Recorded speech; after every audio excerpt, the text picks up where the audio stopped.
Jumping pixels in the neon night. A dabble here, a dabble there, it feels so right. Annie's got the joystick leading the fight. Level up, laughs till the morning light. Walks on Wednesdays, press start to play.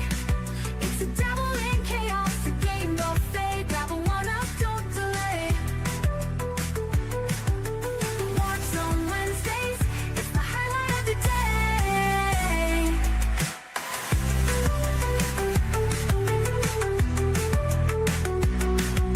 Console yourself, no rage quitting here. With Annie's jokes, the lag disappears. Pixelated dreams, 8-bit cheer. Every Wednesday night, the fun is clear. From Mario's pipes to a portal's twist, it's a gaming galaxy you won't wanna miss. Walks on Wednesdays, press start to play.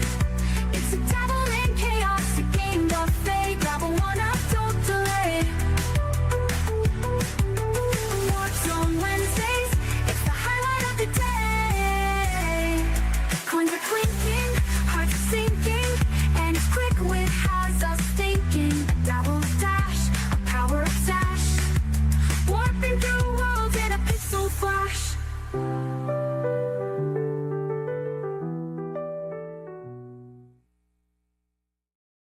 Well, welcome back to the Warp Zone, where me, Annie, tells you about what I've been up to this week and what I'm going to get up to next week. Also, a little bit of past week. Sometimes I do the show every other week. It's not exactly every week because, sometimes nothing happens and I have nothing to talk about.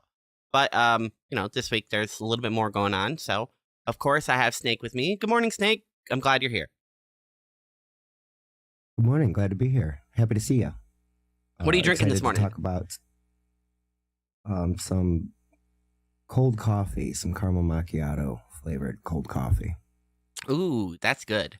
I have recently been obsessed with a blueberry coffee roast. It's such a good combo for morning coffee, in my opinion. Like, coffee's great, of course, but there's not a lot of other flavors that I would really want it added in my coffee. You could get hazelnut or, like mocha or get, like some vanilla or like hazelnut. There's plenty of, item or options. But something about just having a blueberry in your morning black coffee is just so good. It smells great. It tastes great. It's like being able to eat a blueberry pancake without all of the carbs and sugar. Nice. Yeah, there's a roaster that I specifically go to, and they do fun stuff like that. There was a delicious banana crunch that they made a while back. They roast all their beans right in the basement of the building, so it's pretty good stuff. I like places that grinding my own beans. roast on site. There's a little coffee shop right down the road. Mommy says she can't hear me. Well, if she's not watching on YouTube, I don't know. I don't know what to tell her. But she's in StreamYard, so she can't hear me right now. She needs to leave the StreamYard and come back, which seems to be a common issue for her StreamYard. I don't know if it's just StreamYard or her issue, but could be a little bit of both. It is. It's the StreamYard thing. I think the YouTube stream is fine. I can see you, hear you. You're fine. Okay, good. Thanks. I appreciate it. I don't have my volume monitor on. I have the stream monitor on. It looks like it's running fine, but no volume. I don't have a good system for it. I've thought about getting a pair of headphones to have here on the desk, but then they're gonna have to be Bluetooth, and then I'm gonna have to have a Bluetooth under my headphones, and I don't want that. So we'll just assume and trust that it's going good because all my monitors say it's going good, and I trust my system. Supposed to trust the system. Well, I mean, I've dumped enough money and effort and time into this thing, so I would hope it goes well. Since I don't believe I mentioned this on the last episode, but the monitor that I'm looking at right now in front of me, this is what I call my OBS monitor because it mostly only has OBS on it, and that's what I look at to talk and interact and do everything in my stream. I just look at this screen right here, right where the camera is, so it's easy to look at the audience when I'm looking at my stream. The side panel here, or the side of the panel here, the backlight is going out. So the top right and the bottom right are very dark. right now, because of this studio light coming at me, I can barely see the clock here, especially past my mic arm. I can tell what time it is, but it's very dark and obscured where it should be easy to read. And instead I have to turn my head all the way over there because I have a full screen monitor here and a full screen monitor here. So I can't see the clock because this one's dying. Ugh. So it's such an annoying gripe, but I knew it was going to happen anyway, but, it's just one of those things that's like, fuck it, whatever. I guess I'll just deal with it when it finally dies. A couple years back, it stopped for whatever reason being able to function at 100% brightness. It just if it was at 100% brightness, it would either just cut out or it would flicker, or it would have weird issues. So I don't know if there was like a short in it or something. So I lowered it to 80%, and then it would still have occasional issues. So I just lowered the whole thing to like 55% brightness, and it's been working fine for years on 55% brightness. It looks good. It's got responsive timing. And then the other day I just wake up and then 2 of the backlights over here are just dying, and I'm like, well, I guess that's the problem. It's always been the backlighting on this stupid monitor. But that's fine. Knowing that, I won't buy another Asus monitor. Yeah, and that's the ultra wide.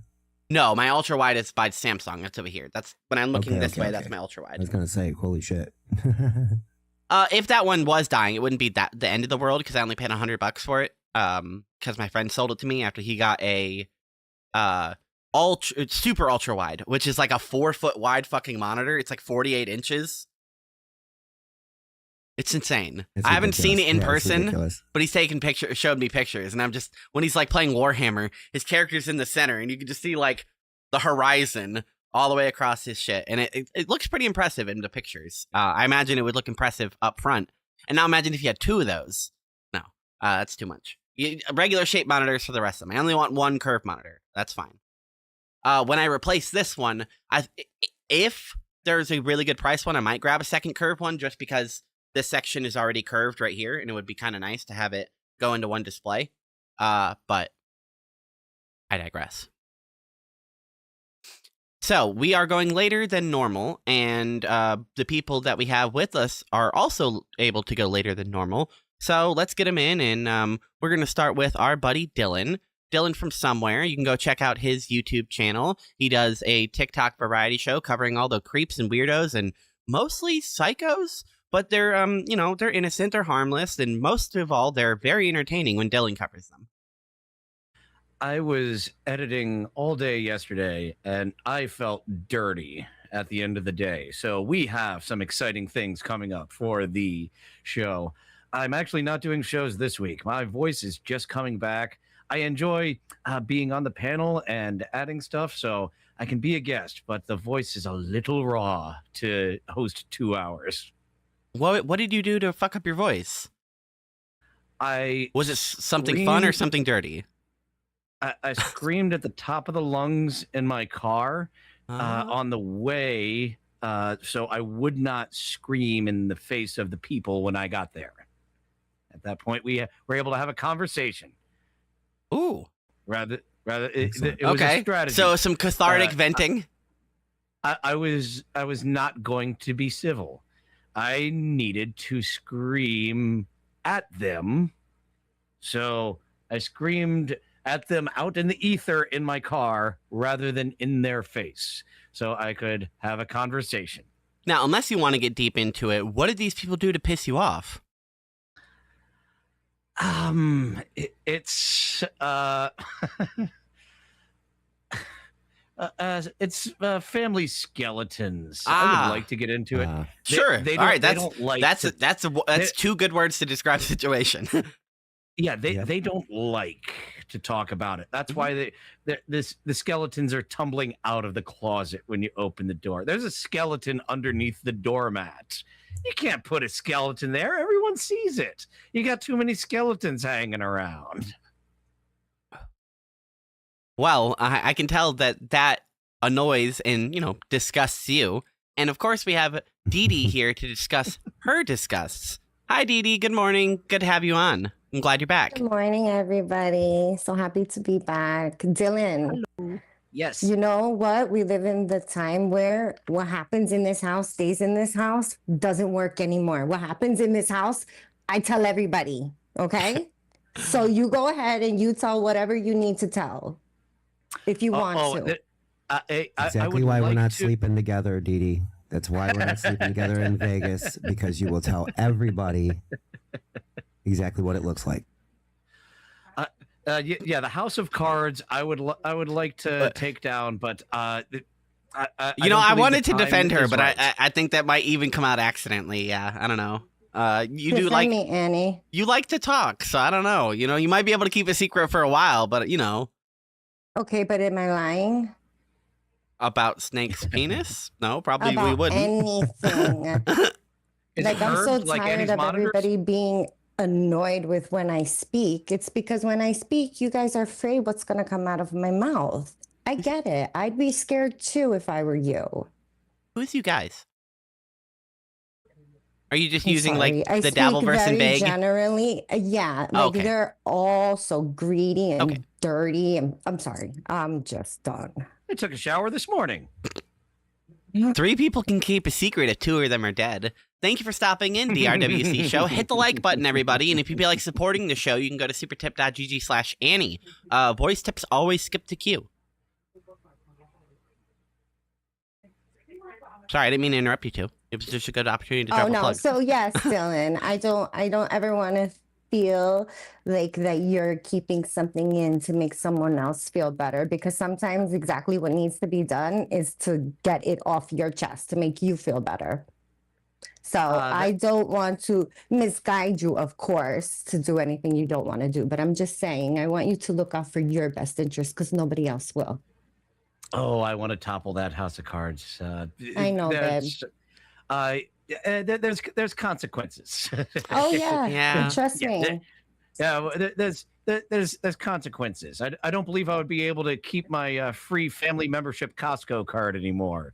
Oh, trust me, all those things. You got friends. We got Costco cards. Don't worry. Like, Wait, you have a Costco seriously. card? Can I borrow your Costco card? Well, as I said, if I topple this House of Cards, that's going to be one of the first things that goes is my free family membership Costco card. I have never been to Costco. I've been to BJ's. Like, I love BJ's, but I have never been to Costco. Clip I do that. too. I haven't been to BJ's You know in BJ's, a while. It's But just like Sam- I think Costco. Yeah, Sam's Club I have been to recently, and they are such a cheap fucking version of Costco. They're owned by Sam's Walmart, and Club. it's Ugh. it's the Yeah, it's just fat the Walmart. Walmart version. Yeah. Oh my God. Is Walmart not a trip though? Let's admit it. We all love going to Walmart for sightseeing. I like Stop going to it. Walmart just to shop and was- get my groceries because there's nowhere really cheaper in town. So Okay, that factual. But then, like, I don't really eat frozen like stuff like that, whatever. So like I can't, and we don't have like a super Wally by us. We only you don't have like the a fresher part. generic. Okay. Yeah, we have Yeah. no produce. We have nothing. So when I tell you I don't go to Walmart for food, I go to Walmart for sightseeing, for enjoyment. okay, Mr. Doodle, I appreciate the recommendation, but as I just said, in my town where I live, the only cheap place is the Walmart. We have a nicer grocery store and a like hometown grocery store, and both of them are more expensive. There's a Kroger, I guess I could go there, but it doesn't have the stuff that I typically want. Kroger. I really miss the Aldi in Burbank. I Ooh, used to I get love that. lar bars there. I have never seen an Aldi that Okay. has lar bars for a good price. Well, lar bars at a price I would pay for them. I love those I'll bars. keep my lookout. Are those like the little but I- like breakfast snack bar thingies? It's like fruit. It's Like a made little with, fruit bar, made yeah, with like 4 little compressed ingredients. fruit Yeah, bar. Okay, yeah. I'm Is it familiar. 2 in a I'm pack? familiar with the packaging. I work The in ones I retail, bought so from, if a customer comes up to me and they're like, "Do you have Labar?" I'd be like, "Okay, Labar. okay, hold on. I can see the logo in my head. What is it? Okay, I know exactly where it is. Got it." the ones Oh I my bought God. from Aldi, they were like a case, like a dozen of them. Love bar. I don't even know. I'm trying to think. I love a good granola bar, by the way, but not the hard, crunchy ones. You know, like the soft, chewy ones. Because the crunchy ones cut my mouth open. Snake, where do you shop? Um, Ooh, you caught him off guard. Whoops. What is that place? It's a big store. The The The shelves. one Do that's they in- speak it's English the in, one that's in- Nobody speaks English in my neighborhood. Oh, is that true, actually? It's all Spanish. What do you mean? Aw. Ooh, I'm sorry. No, be sorry. That's so much fun. If you live around, I think if you live around like Latin, Hispanics, like you're You gonna might live have a longer. bias. No, I'm just saying you're gonna live longer because like they're just happier people. They literally are. Like, oh my God, the fucking miserable people that I see, white people. I thought you were gonna say the fucking they do. No, just Jake just Hudson white is in the people. chat. Jake Hudson, why aren't you in the Miserable. StreamYard? Get in here. You gotta come Jake, give me yeah, some you have- news. News reports to do, and I have to say hi to Mr. Dudo. Make sure you update your meals, everybody. Meal update gang. Meal update. What does that mean? So Pretty Doodles on Twitter. If you follow So Pretty Doodles, you post your picture of whatever you're eating. It saves lives. I don't know how. Jake But it said saves no. lives. All right. Well, I guess he is. Oh, Jake's he, not up to it. he said no. Well, we hope you have a good day, sir. We'll catch you soon. Bye, Jake. Oh man. You caught me on a day, guys. Sorry. Oh, you're not interested. Oh, okay. Well, you could have DM'd me that on Twitter when I sent you the link. That would have been polite. Oh, Jake. That's not nice. Anyway, Okay. I see how it is, Noted. Jake. We're beefing now. Noted, Jacob. Oh, wow. Beef just going around. Beef I'm- is drippins. Don't even Has get anyone this. seen the Beef Drippins show? What is that? No idea. Okay, I've heard this. I Yes, I've thought it. seen I thought it was a bit. It's another. No, it's not. It's another fucking Dabbleverse show where people sit around and talk about. They're Shuli guys, by the way. They're like fans of the Shuli network. Uh-oh, the Oh, Bash which is why Brothers my would show- hate them. Which is why my show is just wacky shit. We've got plenty in the No, analyzing. Dylan, don't no. I got to talk to you about starting my new Dabbleverse clip show where we gather up a bunch of clips of what happened over the week in the Dabbleverse. I'm going to call it Dabbleverse Now. And I'm going to have a nice panel of 7 people, the same 7 people who've all I watched have the a same 7 suggestion. clips over and over again. I'm Can I make a suggestion? Let it right out, here, right man. now? Yeah, come New on. segment.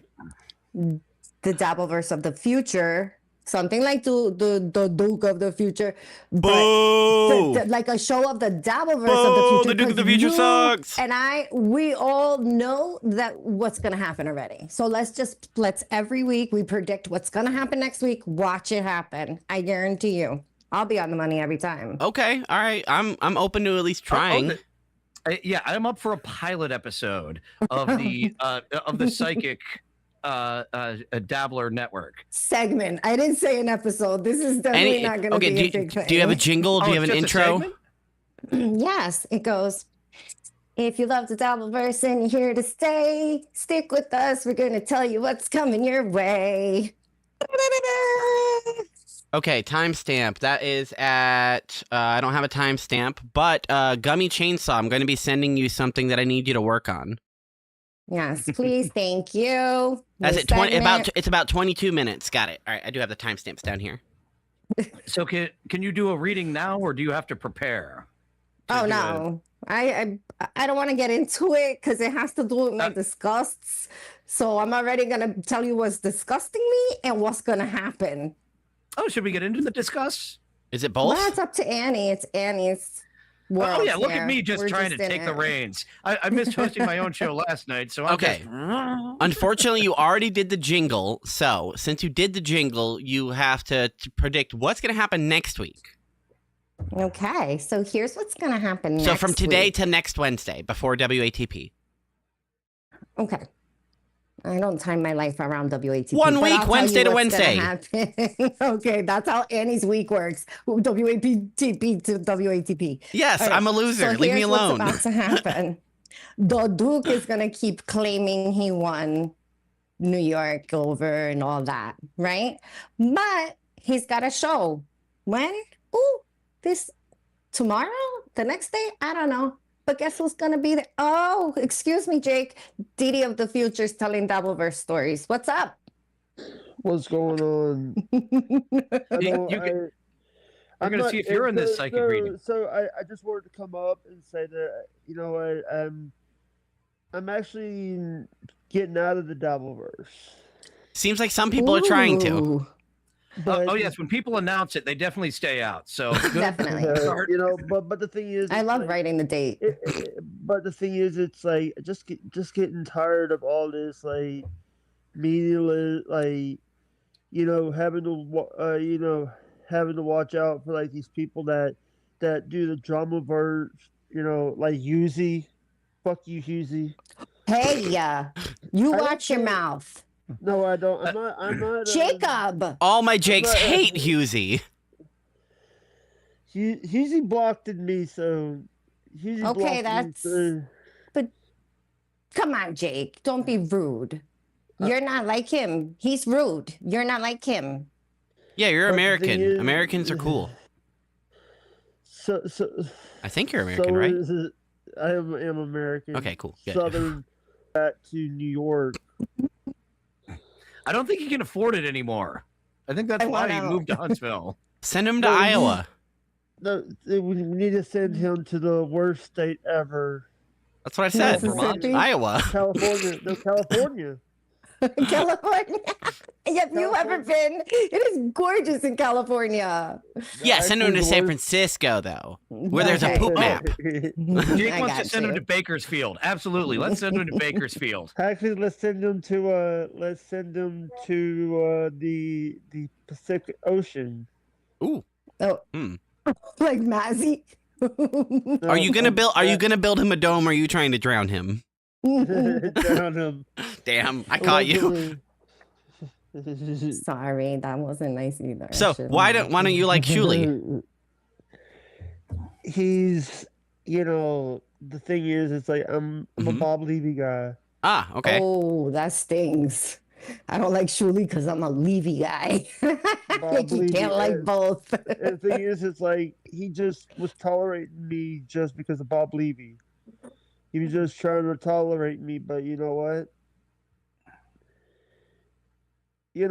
Shuli, you were when Bob Levy left. On my blacklist, on my words that people can't say. So What other? Smirk, what I like words that are- one. I'm curious what words are already on that list. What words? One. 100 kilobytes of signal. 100 kilobytes of signal. I have no upload speed.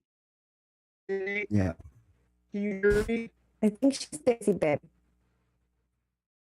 I'm still that I miss shows, but I'm not interested about doing shows anymore. It's like Yeah, that's fine. Exactly.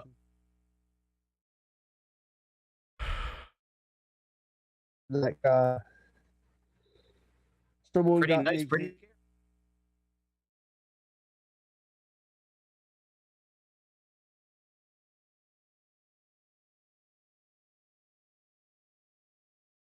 that want to be. What the thing is like. Wait a minute, you guys Spectrum? Yeah, exactly. on it. Got it. Yeah, definitely. So why didn't you get Comcast? I actually have. For me, I have nothing. I had to get Elon's space internet. There was fucking nothing. I went. Which one was it? Xfinity. They're like, we Yeah. might make something happen if you pay what normal people do. What? Fuck off. Yeah. Well, how does that even No. work? You guys can't do anything out here unless we could make something happen for extra. Hey, No, it's straight up extortion, dude. All these companies that are cable companies running organized monopoly. I can Feels only like get that. Spectrum in my area. There's or Starlink or Mhm. whatever other satellite bullshit. Yeah, Starlink. I'm since I moved here and I got Starlink, EV Mux is kind of a problem. Clouds are my. So Emacs for me is a problem also with my internet. It's like every time I try to Emacs, I mean that's the reason why we stopped using EV modes on our show sometimes. It's so I went to like StreamYard and all that back StreamYard. Yeah, slow down a little bit on StreamYard, but manageable. The off-brand product Dr. Harley had it slow down sometimes. Oh Got kicked one no! time, but it wasn't bad. EV Mux, it gets just intolerable for sometimes minutes at a time. By the way, so so are you still doing your TikTok thing? I think Yeah, Andy wants us all to jump off. to what? Join where? If I Jump off. if I would have told you to jump She's- off, I would have kicked you all I didn't off. know you were Yeah, still yeah, here, babe. Sorry. Yeah, she had the ability to just kick us the fuck out of here. Okay, Yeah. my bad. Yeah, I just edited a whole bunch of more TikTok ridiculousness, Jake. So more, I some of these things, I'm like, I don't know if I can keep up this level of badness. I can. I think the guy's making chips. About Carcel Gilliard, the world's first American shaped ship. yeah. His styrofoam models of the ship. I want one of those styrofoam models of the ship. Welcome back to the show. I think we're back on the show. It's dropping, And this is but that it's trying. I'm sorry that I ruined your show. Yeah, you Moving brought anything. you brought the EMP. When did you get that EMP device? Yeah, it's called This the Lawyer. Oh, Vince the Lawyer is like that kid on Heroes who can talk to machines on the internet, huh? This guy, this little guy, Pinocchio.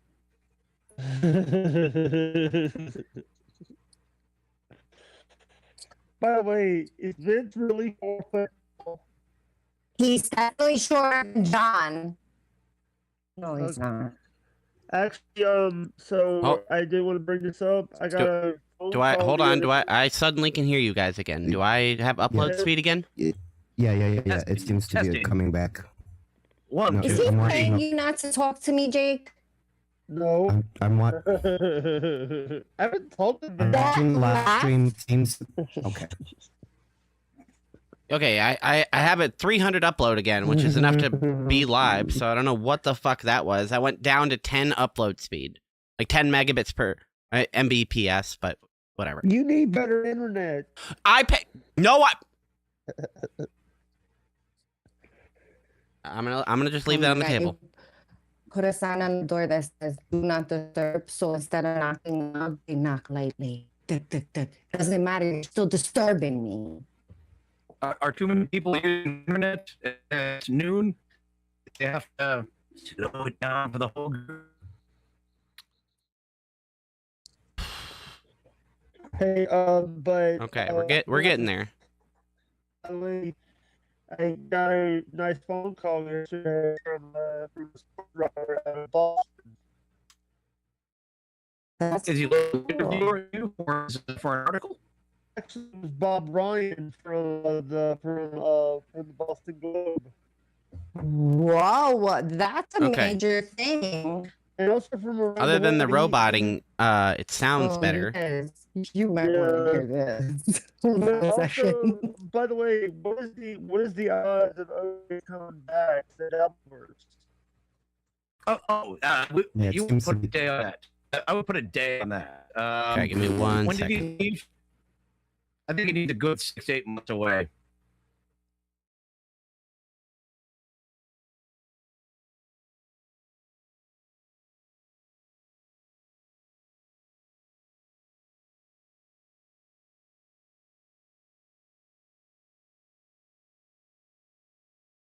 Audio. Following Can hear you guys. instructions and Bye, Jake. let I'll me see you shut later. up. Let me shut up before I say too much. I Hello. talk too All much? right. Are we I think we're good now. And I would like to apologize to everybody, including my guests, for the spectacular failure on Spectrum's part. If there were better options for internet where I live, you better believe I would have it. I pay for the best possible and the most expensive and fastest internet package. I can't get better internet. It's impossible. And I have better internet than most people when it works. But most of the time it doesn't because it's Spectrum. So I apologize. I'm sorry. I had to zoom in on your eyes, Annie. I Cool. like And to I'm going to zoom look in at on people. your background. I like to look Boom. at people when I talk to them. Get that off. What the hell is all Please. that? What is all that? Is it? So my Are you in a new lovely location? coworker said that she's not gonna let me come on here anymore without having a decor. So she hung a blanket. Ta-da! And I hung Pinocchio, Vince the lawyer, and Lazy Law News. That's me. I keep saying that's me. Well, actually, it looks pretty nice. I like that. It looks like a textured wall because it's not perfectly even. It looks like it's like waved. So it looks It like is. there is a location over in St. Louis called the City Museum, and it reminds me of the front area there. There is a wall made of like food serving pans, and it sort of has that like same squarey, like wavy looking texture. So Good. it looks nice. Looks like If you're gonna cafeteria see, if you're gonna lunch have it pans. plain, that's fine because that's plain, but at least it's something to look at. All right, boss. I'm not your boss. I'm just telling you that, it's boring to look at a blank white wall. I mean, it is. I mean, I'm that's why- sorry. I have gone on the tour of your home that's on your page, okay? I would literally walk through there and go like this into a garbage bag, okay? There's Don't too you think much there's a- stuff. So don't don't you worry think about there's a my not happy having medium? stuff. Maybe you should take some from me to declutter. Do you know how That's much the stuff thought. I've thrown away and how often I throw shit away? Would you like me to help you? Because No. you just put that camera up, stand it up, and I'll be like, that needs to go, that needs to go, that needs to go. It can all go. It could all burn, but I like my stuff. There's things that in life that are allowed to bring you joy. Like pot. Yeah, I'll believe exactly. it when I see it. Things don't bring joy. Things don't bring joy. Humans bring joy. You understand? To you. That's because everybody else is fucking broken. Okay. What happened And before things? What did people do before things to feel good? what do you mean? People still had things? Make People have always things. had things. They made things. Rocks? Yeah, they Okay, made so shit. the caveman would bring home his girl a rock. Uh-huh. Like, I found this nice rock. And Yeah. we do today. And then That's she would bring keep home rocks to this day, and That's they're beautiful. necklaces Go out and and find me earrings. a fucking rock, someone. Seriously, nobody does the bare minimum. I don't even know where literally. you live. How am I going to bring you a rock? That's not. Oh, can we mail you a rock? Then don't tell me a point about bringing you a rock and being all romantic and shit if I can't bring you a rock and be all romantic and shit. Do you want a rock and more stuff or not? Is that something that needs to be thrown away or not? Because I have rocks and you might argue that they're garbage, but they have I sentimental would value rather because a somebody gave rock. me the If rock. you gave me a rock, I would forget it. I'd be like, cherish it. Look, you want to see something? I'll show you something. My bestie came back from the beach. She brought me a seashell. I will own this seashell. It will go into my casket with me Okay. before I go into the incinerator. This is small. This is something that someone saw and was like, Dee Dee will love this. I'll put Exactly. this on a frame. And like so is a this. lot of the other stuff that I have. Is somebody bought me it and thought I was going to love it, and I did, and that's why I still have it. All right. Well, then sentimental things are fine, but things are not. That's too much. I All of can't my stuff stand is things. sentimental things. That's why I have all my shit. All right, then. I guess it's all right then. I apologize. If I'm in a mood, if I you come into told my house you. and tell me that I need to throw away more garbage, you're right, because I have a pile of garbage that I should probably throw away. If you want to come into my house and tell me I need to do my dishes and clean up and stuff, and I need to mop more and I need to sweep and that needs to be cleaned, you're absolutely right. But if you tell me that my stuff is garbage because it doesn't mean anything to you, then you're saying incorrect. That. I'm not saying that, Annie. You I kinda know, did. but I was straw manning a little bit, but that is kind of where you were going with it. Is I could see, I would walk into your house and say, that's garbage, that's garbage, that's garbage, that's garbage. And yeah, probably it is. We could throw away almost everything that I got from my grandma because it's objectively garbage. but it's sentimental garbage that I got from my grandma. I still wear my great grandmother's pajamas to bed at least twice a week. What is that? It's Spider-Man's I was ass. laughing. Why are you rubbing it? Because Husey in the chat saying that I, like the Annie, has Spider-Man's arse in the air. And so I rubbed it. Oh my god. Rub his butt for Susie, luck.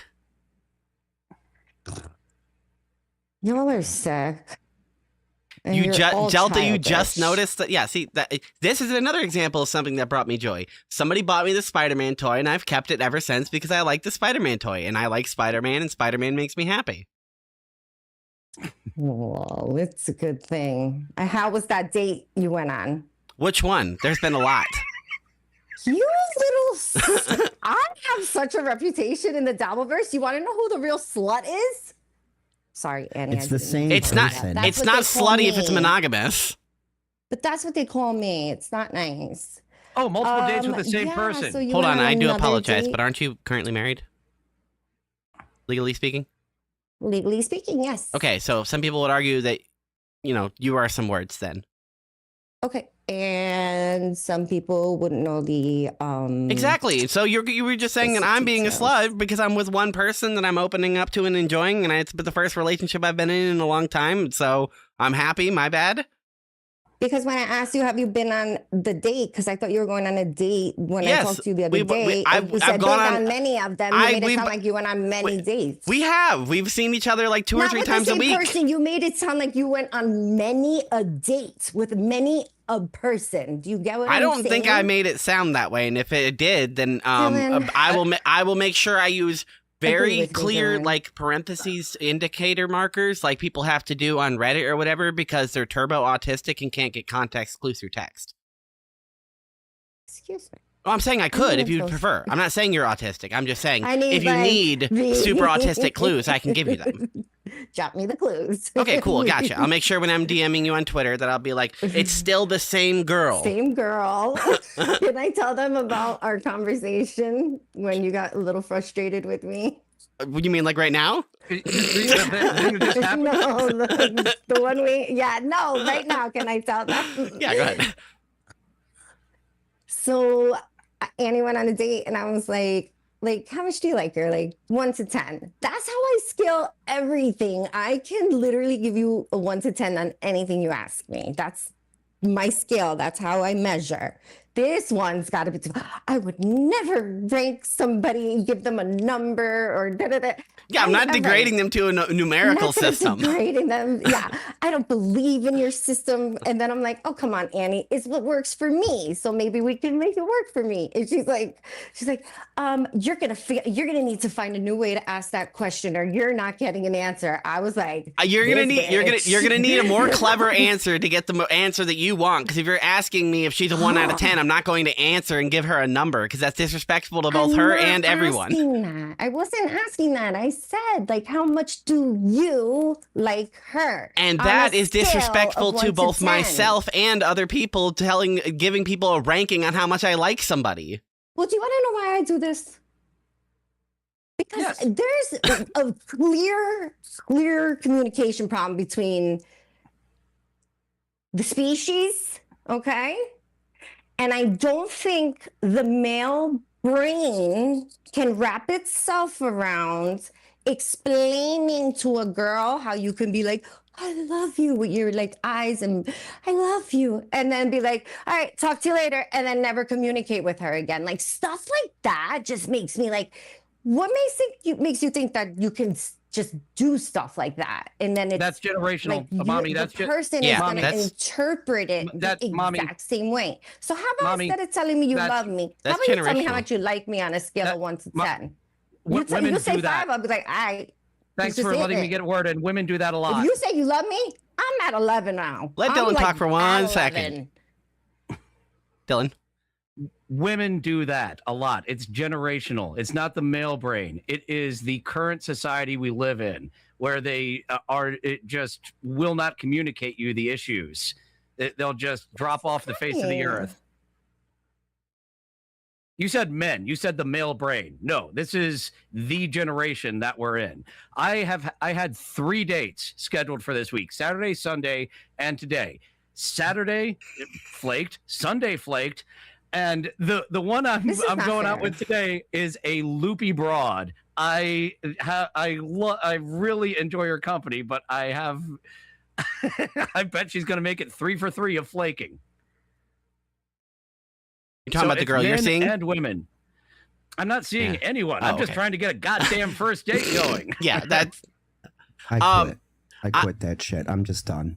I'm I'm I'm cool. super thankful that Rowena is the name of the girl that I'm seeing. She reached out to me like basically first like, so do you want to go out and get a coffee or something? I'm like, well, thanks for not just beating around the bush and doing like 3.5 weeks of talking, which I don't mind, but it would be nice to have an indicator that there's an actual interest here. And within like 10 minutes, she asked to go do something, which is nice. Oh, bye, Dee Dee. I hope you come back. I don't know if you lost connection there. That looked like she clicked off. Oh, she said, oh, right here in the I chat, was- hello, I can't hear. Okay, so StreamYard kicked her off again. Okay. Yeah. The go out and come back in type deal. Delta Foo, you need to document your dates, Dylan. I've Well, said if this someone to him shows before. up. I would like to get it would be great to get some cameramen. This is a nice series. Do we have anyone who would like to be a producer on the dating show? Why is that not? Oh, there. Okay, now it's updated. Okay, I think she Can froze you again. hear? I can see you moving. I hear you guys. Man, Oh no! now she has the audio curse. Now she has the upload Mhm. problem. And okay, Danhausen got her too. now again to reference for folks here, this is not a StreamYard issue. I'm just using StreamYard as a vehicle. We could be doing this in a Discord call and be pretty much doing the same thing. I'm just doing through StreamYard so I can move people's cameras around, put them on and off stage easily. That's why I use StreamYard. That's why all of them are able to still talk to each other flawlessly while I was lagging out, is because it was my network problem, not StreamYard's. This time, it was not StreamYard's fault. And I rarely defend StreamYard, but yeah, it was not their fault this time.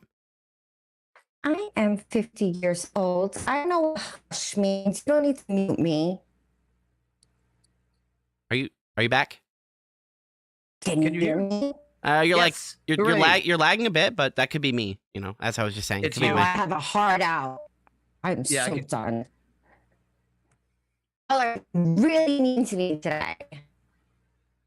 I'm sorry if you felt that way. I don't think anyone was being mean to you. Just because we raised our voice I doesn't mean we're being hear mean. Dylan's story. I want to hear Dylan's story. Now he's got to tell it all over again. All my dates flaked. Saturday flaked. Sunday flaked. Today, I really enjoy her company, but she's loopy. I have I have Good hope. ones. Loopy. Oh, who took her out? Oh, hold on. I think that was me. I think I hit a hotkey on accident. Look, I'm fucking up. It's me. It's me today. It's nobody else's fault but me. I'm the fuck up. Okay. All responsibility stop today it. is mine. Oh, drama queen. Quit it. I'm not being a drama queen. I'm trying to be the responsible. Oh, fine. It's Snake's fault. It's producer Snake's fault. Do you want it to be Snake's fault? Get I it don't. together, Snake. Ooh, I don't want it to be that's Snake's right. fault. Producers, yeah, producers always get the accolades and the shit. Boo! Oh my goodness. about right. Tuxedo Crank saying It's no. Cleveland's Nobody told fault. her to shh. I technically did. I hit the mute button on her because she was yelling over Dylan, and Dylan was just trying to say something. Well, nobody's yelling. I do want to clarify. Everybody's just talking loudly because we're all passionate about what we want to say. He's very passionate about this. So yes, I think there needs to be a still in which women and men, when you go to the hospital and it's got the little faces, you're supposed to point because that's universal. You're in pain, that's that red 10. You're in green, you're in 1, right? It's universal. And we do this for just relationships, friendships, sexual relationships. Everything needs a scale of 1 to 10 because if I'm giving 10 and you're giving 2, it's not gonna work. Like, Oh, okay. Now that That is different. That's ascribing emotional feel and faces, and they also have numbers. If you would have given me that chart, I would have given you a response to that. Because there's a level of like happiness that there's actually a thing, like you said, there's like a face chart. So you use the hospital chart now. You send me a hospital chart. The last time I was in the hospital was when I got this slice right here when I was working at Taco Bell because I ran into something and had to get stitches. That's the last time I was in the hospital. So I don't know what chart you're referring to. I can imagine it. But honestly, if you want a response to this and it's something that's important to you, send me a goddamn image and be like, pick a number. Okay, Beanie. Because if you're just going to ask me to You know what I'm gonna boil do? somebody I'm down to gonna do math, my for me, face. as in my generation and the way I was raised, it's rude Light to bulb. turn somebody into a point system or myself. Light bulb. Okay, I got the light bulb, everybody. I'm gonna see a bunch of pictures of my cute little face. I'm gonna show me when I'm very happy, and then I'm gonna show me when I'm not so happy. Okay, and we're gonna use the scale of me. There will be 10 images. You can pick which one of me you are. Okay, Which one of That's me a I am no-no. feeling about Rowena? Is that what you're asking? about anything I ask you. How was that granola bar, Dylan? Wow, this Happy is Dee. If we're this- talking about hold- the blueberry lar bars, that's like a 9 or 9.5. Those are See some how awesome you lar that was, bars. Dylan? You see how Dylan? This is why I fuck with you. I can give points to food. I'm not giving points to people or emotions or feelings. Okay, so what's on the I- agenda? I was a actually have a 5-star similar. person before the internet, and I'll be a 5-star person after the internet. Right, So you're right, still right only now you're goes up to floating at like 5. 3.7. Listen, I I even actually- work with a 1 to 5 scale. I actually have a similar scale of mommy. Like an 87% match is a very high match for me. Someone a 77% match, I'm an odd duck, so that usually works. And it's a cumulative grade because if you come in with looks that are a 100%, there's a lot you can get away with. You damn beautiful. Whereas. Like the overall grade can come up if it's like I'm not really physically attracted to her. She's getting like an 82%. Oh, that personality takes her all the way up to a 91%. Nice. Yeah, that's a okay, lot so for it's me. you gotta use the multi-factor system, and then it comes to a median grade. Yeah, Yes. in my mind, that's what You're I'm doing. using percentages of 100, so like we all have the scale. Yeah, just take it down to the 1 to 10 with points rather than the percentage. And Alright. we've got a similar scale, you and I, mommy.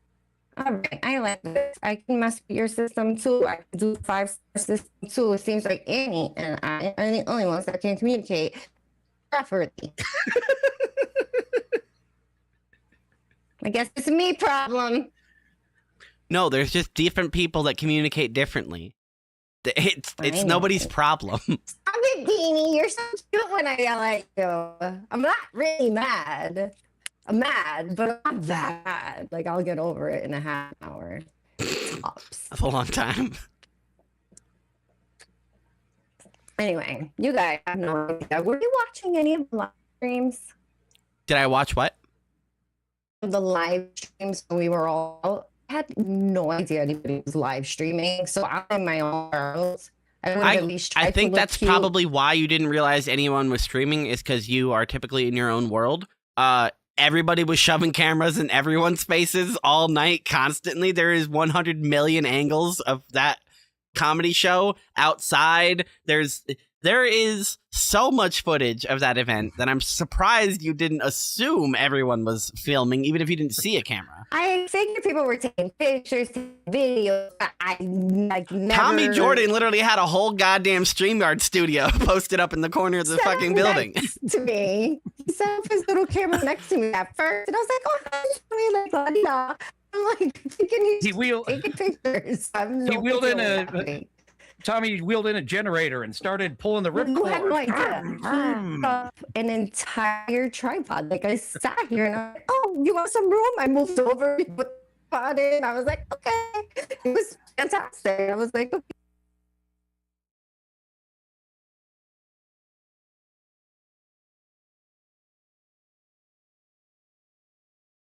being pissed. Like that's what I see. When I went back and watched it, I was like, maybe I should smile a little because I was in rare form.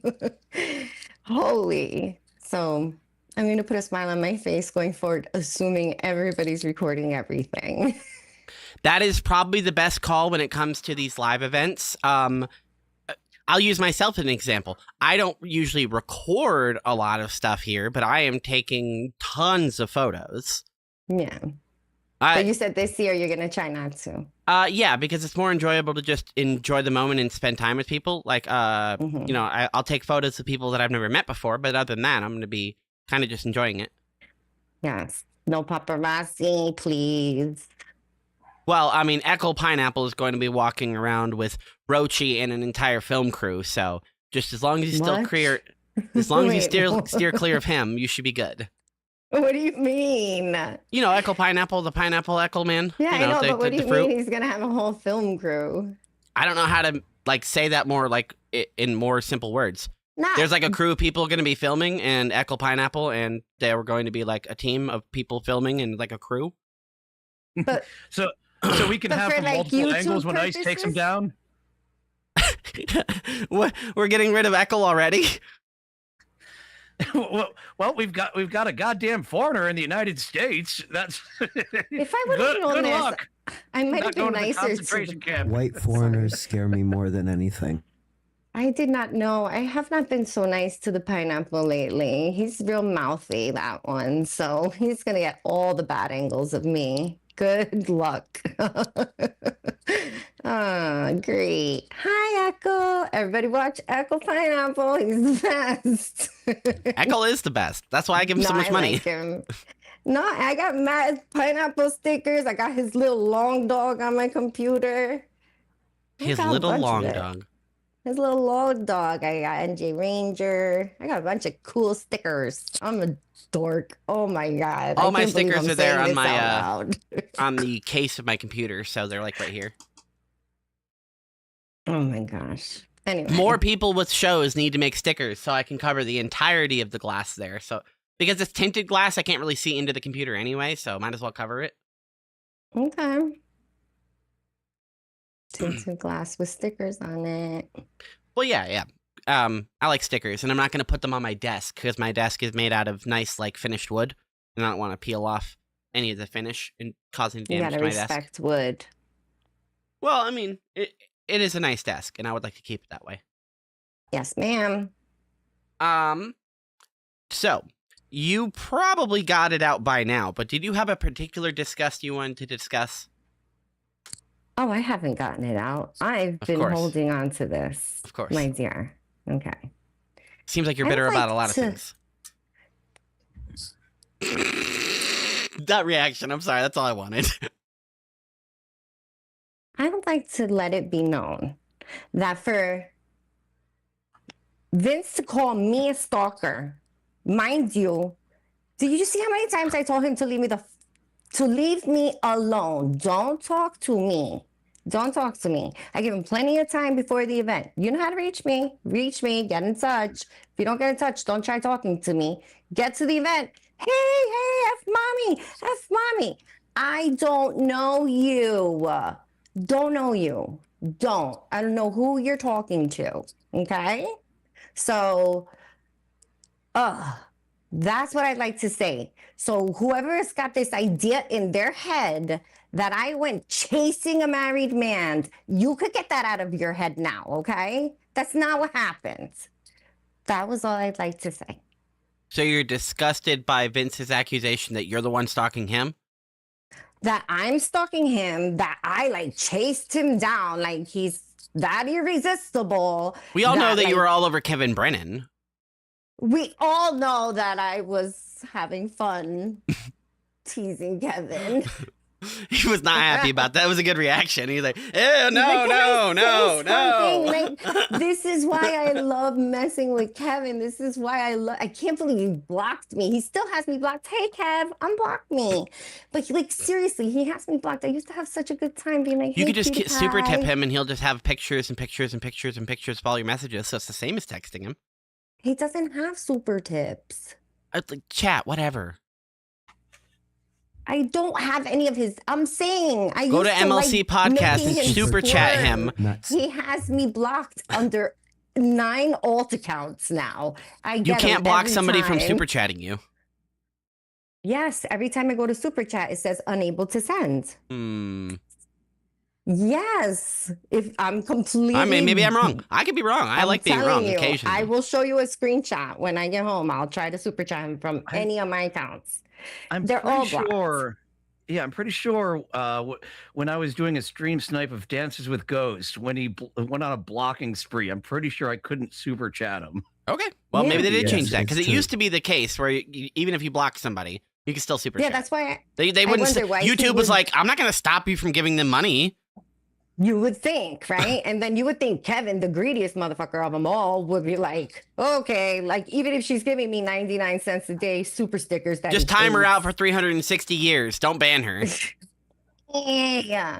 So don't give him any ideas. He's already evil. And I will have you know, when he saw me across the room, he lit up. And I was so excited to see him. And he was ready to give me a hug. And then that little dwarf, little fuck was behind me. As soon as he saw Vince, he got up, ran to Vince. He's like, oh, lawyer this and lawyer that. So you don't gotta be scared. You don't gotta be scared of this guy. Nobody has to Is be that scared of Walter him. White? No, this is him, everybody. Oh. I thought it was Hank Schrader. Yeah, right.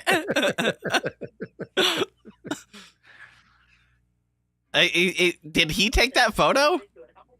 I don't know where it came from, but I keep this on my desk to remind myself. This guy is telling people I'm stalking him. In what world? That seems unhealthy to what keep a world? photo of him on Wait. your desk. Yeah, that.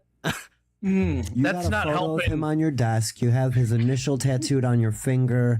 You wear the clothes that he went to college to. Stop. That's only 3, and that's not even all of the shit that you've even said. That's just shit I can I show. can't. Oh no! I blame your headphones. It's got to be your headphones. It's not StreamYard. It's got to be your damn headphones. I heard him. Ah, Whatever. Oh, nice I was prank. in a- I Good, was You're in paying a- you for know- the fucking person to call me back, right? All right, wow, great cosmic joke. I love it, man. I can't. Anyway, so I got that off my chest, and I appreciate you giving me a platform because that little shit knows better than to let me on any of the little shows that he gives money to. So you guys can keep me off your shows, and you can make sure I don't have a platform. I have friends too, loser. Hi, mommy. We are still friends, right? Now, Oh, damn it. Oh, I fucked it up I thought that was again. friendly. Yeah, I thought that was a friendly back and forth. Darn. hi. I'm going to go block you on Twitter right now. Hold on. Hi, Beanie. Stop. Oh, I just had to get that off my chest. Anyway. Everybody Go to else feeling good? OnlyFans. Go to OnlyFans to see what else mommy gets off her chest. Hey, Really? Dylan, behave What's the yourself. link? I don't do that. Okay, was sorry, a wordplay Fansly, joke. whatever. I can't resist dumb wordplay jokes like that. Okay, since you brought it up, it has been talked to death a little bit, but I do briefly just want to cover the Rodney's gig, and I want to say, like, for what it's worth, it's like the first time I've ever given Stuttering John credit. I didn't expect him to show up. I didn't expect him to go on stage. And I didn't expect him to handle the heckling and booing and everything. For him, and even just a regular person, he handled that exceedingly well. He didn't react. He didn't tell him to shut the fuck up. He didn't scream at the audience. And even after being attacked by Tommy Jordan, he just got up and walked off the stage. So, pussy move all around, completely pussy move, but I didn't expect him to show up. So I have to give the guy a little bit of credit, and it's the first That's time the I've ever only done it. credit. Yeah, that's it. He showed up because when Vinny and John tried to set up a show, he quit on Paulino with less provocation. You know, so for him to walk into, quote, like a lion's den or whatever of Kumia pests. And I did criticize him reading the arrest record. It's kind of hacky. Ava defended it because it was her idea, I think. Anything John would have done would have been booed. So he could have fucking done show tunes. You know, he should have had more fun. But it would have been a sing along if he would have done the familiar stuff. That would have been fun. Right. You know, And he did have a chance to turn the crowd. I do like that John pulling a complete pussy move of walking out is still manning up immensely for him. Exactly. Scale. Just what Annie said. To Credit for showing up, because that's to where scale, I left yeah. it. He won't even go. For did him, not think that he'd was be a there. slam dunk. And for a regular person, still like moderately like, oh, okay, well, you handled that well. Yep. I- I genuinely didn't think he was going. I'm not surprised, but I'm disappointed because John lauds himself to be this big tough guy, especially for people that do First Blood. Tommy Jordan assaulted him, and he could have just went boom, uppercutted his chin off, and nothing. By the Just letter of Stuttering the John law, just Have you seen wanted Tom your opinion Jordan on that, compared Dylan. to Stuttering John? doesn't mean John would have hurt him. Jordan is- Doesn't mean he No, would have what I'm hurt him. saying But is he John is he a could have, very should have, good and stuff. was totally in the right to smack the shit out of He Tommy could've, Jordan. should've. And Absolutely. that is the pussy John that is like underneath it all. Like I'm surprised he showed up. I feel like somebody literally dragged him and like, all right, go out there, go. a true tough guy loves those moments where that's provocation, that's First Blood. Wow. John He was the chickened tough out. guy he Absolutely. claimed to be. He chickened out after having the gall to show up. Like he could have done something, and this is why we're so fascinated with him, is because he will always make the wrong and worst possible choice in a moment. There's 11 different things he could have done that night to like have people on his side. Nothing. He did the complete His act. one thing. He didn't even have to do his stand-up act. act. He didn't even have to do his act. He could have just stood up there and been like, Carl's a fag. Carl's a fag. And everybody That would would have have just. worked. Yeah, John it- could have it- done just babbling up, anything except for what he did and probably got a positive reaction. And somehow he pulled the nat 1 out of so many dice rolls. It's incredible. I will tell you, the gentleman in the first row stood up. He turns around and he was looking at everything. It was so cute. He was just so happy. I don't know who he was, but he was like, "This is my Super Bowl." And I just like, as you can see from my reaction, I wasn't thrilled with the way the audience behaved towards John. I felt like, all right, he showed up, give him let's see what he can do. But like, whatever happened. It was a great night. But when I heard that guy refer to it as his Super Bowl, like to me, that's what I'm a fan. I'm here for, like, we're all fans. Like, John at Rodney's, what was the Simpsons joke come to life when Lisa and Garfunkel got booed by a massive audience? Why would they buy tickets just to boo us? And it's John. People are buying tickets just to boo him. everybody was just so like as much as I don't enjoy it, because I went home, I got on stream with you guys, and I was like, ugh, I'm never going out again with these people. But like, and of course, like I looked at my pictures, my videos, everybody's having the time of their lives. And I'm just like, I'm not gonna take that away from everybody. It was fun. It really was.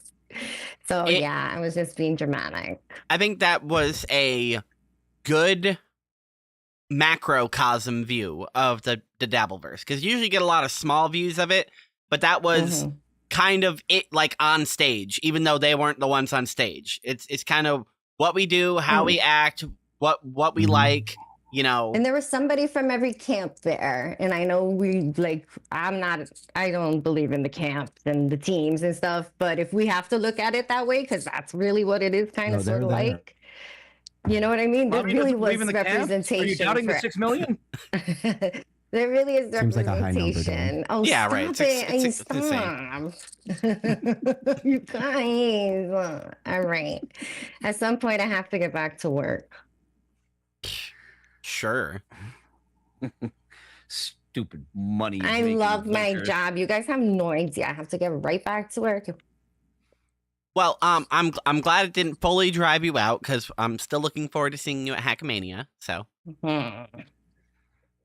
Don't get Oh. smart with me, Annie. I'm being serious. I'm sorry. I'm looking sometimes forward to seeing you. I'm sorry. I was excited too. being How many honest that I want to days? see you. I'm bad. No, Whatever. how many I'll stop days being are all we nice. away? I don't know. I I don't stopped wanna counting. Ugh.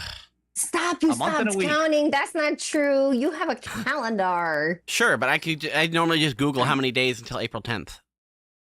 Okay, count it. Tell me Fine. real quick. How many 10 days? days until April 10th. I'm going on vacation. I'm going to see. I'm my getting dad paid in after this. Florida. You're A getting month and all 6 right, days. Ashley. Calm down. 37. I'm In a row? paid 37 days, guys. 37 days. I'm 38. Hackmania. It's actually Try shorter. not to suck any It's dick going across the parking lot. actually 2 days shorter until I meet Snake because we're meeting on Wednesday. Oh, no. I'm sorry. I didn't know there was a team meeting I wasn't invited to. Well, he's flying to Vegas, and I'm also flying to Vegas, and it was cheap to get him a flight with a single stop, so I figured might as well stop in St. Louis and hop on the same flight as he is. Aw, look at you two without me. Why don't you Dylan, fly? don't you feel Why don't left you out? fly to St. Louis too, You and then can we do can it. all get on the same plane I together. already booked my flight. You might have told me this like maybe a month ago when I told you I'm A booking month a- my This was flight. November. Yeah, I booked You- that. I booked that the This day the was- Hackmania tickets were All like right. released. Be happy because I'm literally going to Florida. I haven't booked my flight. I'm just like, I'm coming. And I literally am doing this like Friday. So don't start. What are you starting with you? We're excited to see you. I'm saying, like, this is what You're I so wait for the defensive all the last time. minute. I'm sorry. I've No, under a lot of nobody here pressure. on this panel is currently attacking you. I appreciate all of you. I'm sorry. I gotta pipe down, Piper. Just smoke a bowl. I'm at work. Ugh. Right, that stops so many people. Go out. I'm just I'm a saying. rule follower. Fine, get a I follow vape. the rules. That way you don't have to, you know.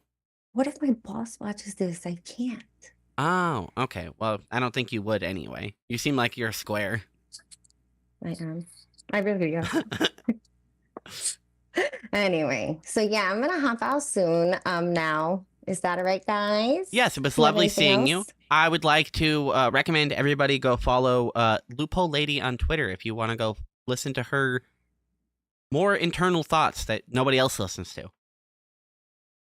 All right, you didn't have to be so rude about it. This is what I'm talking about. Well, I mean, like in real life, I assume you don't tell people some of the stuff that you post on Twitter, so you post it on Twitter. Nobody reads it on Twitter either. That's That's my what I was point. promoting, But so when I people can said go that read the last time- stuff. But when I Man, said that again, last time, you you're like, misinterpreted. everything is God about damn. you. Everything isn't about you. So everything's not about me. Don't go to don't go to what am I? Loophole Lady on Twitter. Just forget it. Just don't read them because I'm talking to myself anyway. All right, Dylan, it was so nice seeing you for more than a rushed hour. I am Okay? being nice to her. I don't know how to be Likewise. nicer to her. Doodle, thank you. And meal updates, everybody. It saves lives. Spurk, I'll see you this week with the boys. Okay, I'll see you later. Bye, Annie Beans. Bye. Have a good day. Calm down, Karmic. Be nice. Oh, he's so mean. What a douche. What a douche. Okay, so I'm going to ask Dylan, have you ever seen the movie called Iron Sky? I have not. So it's about moon Nazis? Ooh. Yeah, it's pretty It's cool. also- Yes, now I remember. Oh, I didn't even look. I forgot all about it. Yes, they have a moon base on the dark side of the moon or some shit, and they come and invade Earth. I remember this. I didn't watch it all. I don't remember the plot or any of it, but I remember the premise. And yes. So Should- this should we do movie, a double feature with Danger 5? Get in all our Nazi material all in one? Dude, Danger 5 I'm- is so fucking I- good, I'm dude. so- If we do another watch. Yeah, Sorry, it's so Andy. fucking if you're fun. going to make I Nazi recently- movies, you shouldn't make Nazis cool, and I shouldn't be liking Nazis after the movie. I'm just saying. Oh, shit. they brought back the snazzy style, huh? They- Dude, Hugo Yes. Boss fucking is dope as fuck, dude. They know what they're doing.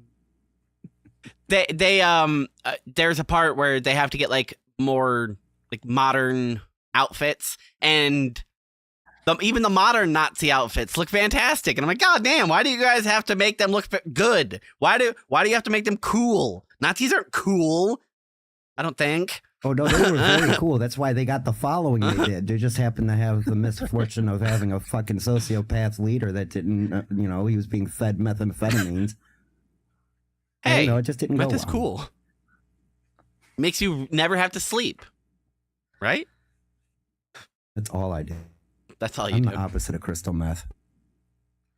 Yes. So as Snake mentioned, yes, there is a Nazi base on the dark side of the moon.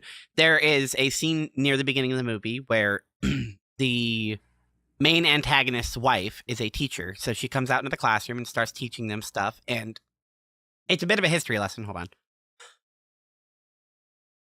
And she goes over quickly we left Earth in 1945. We went to the moon, and we've been living here for 50 years. And that's basically all the story you need. It's not much more complicated than that. The Nazis went to the moon, and they've been hiding on the moon. They've been building this weapon called the Götterdämmerung, which they don't tell you what it is or what it does up until the moment it starts doing things. So it's just kind of like what is it?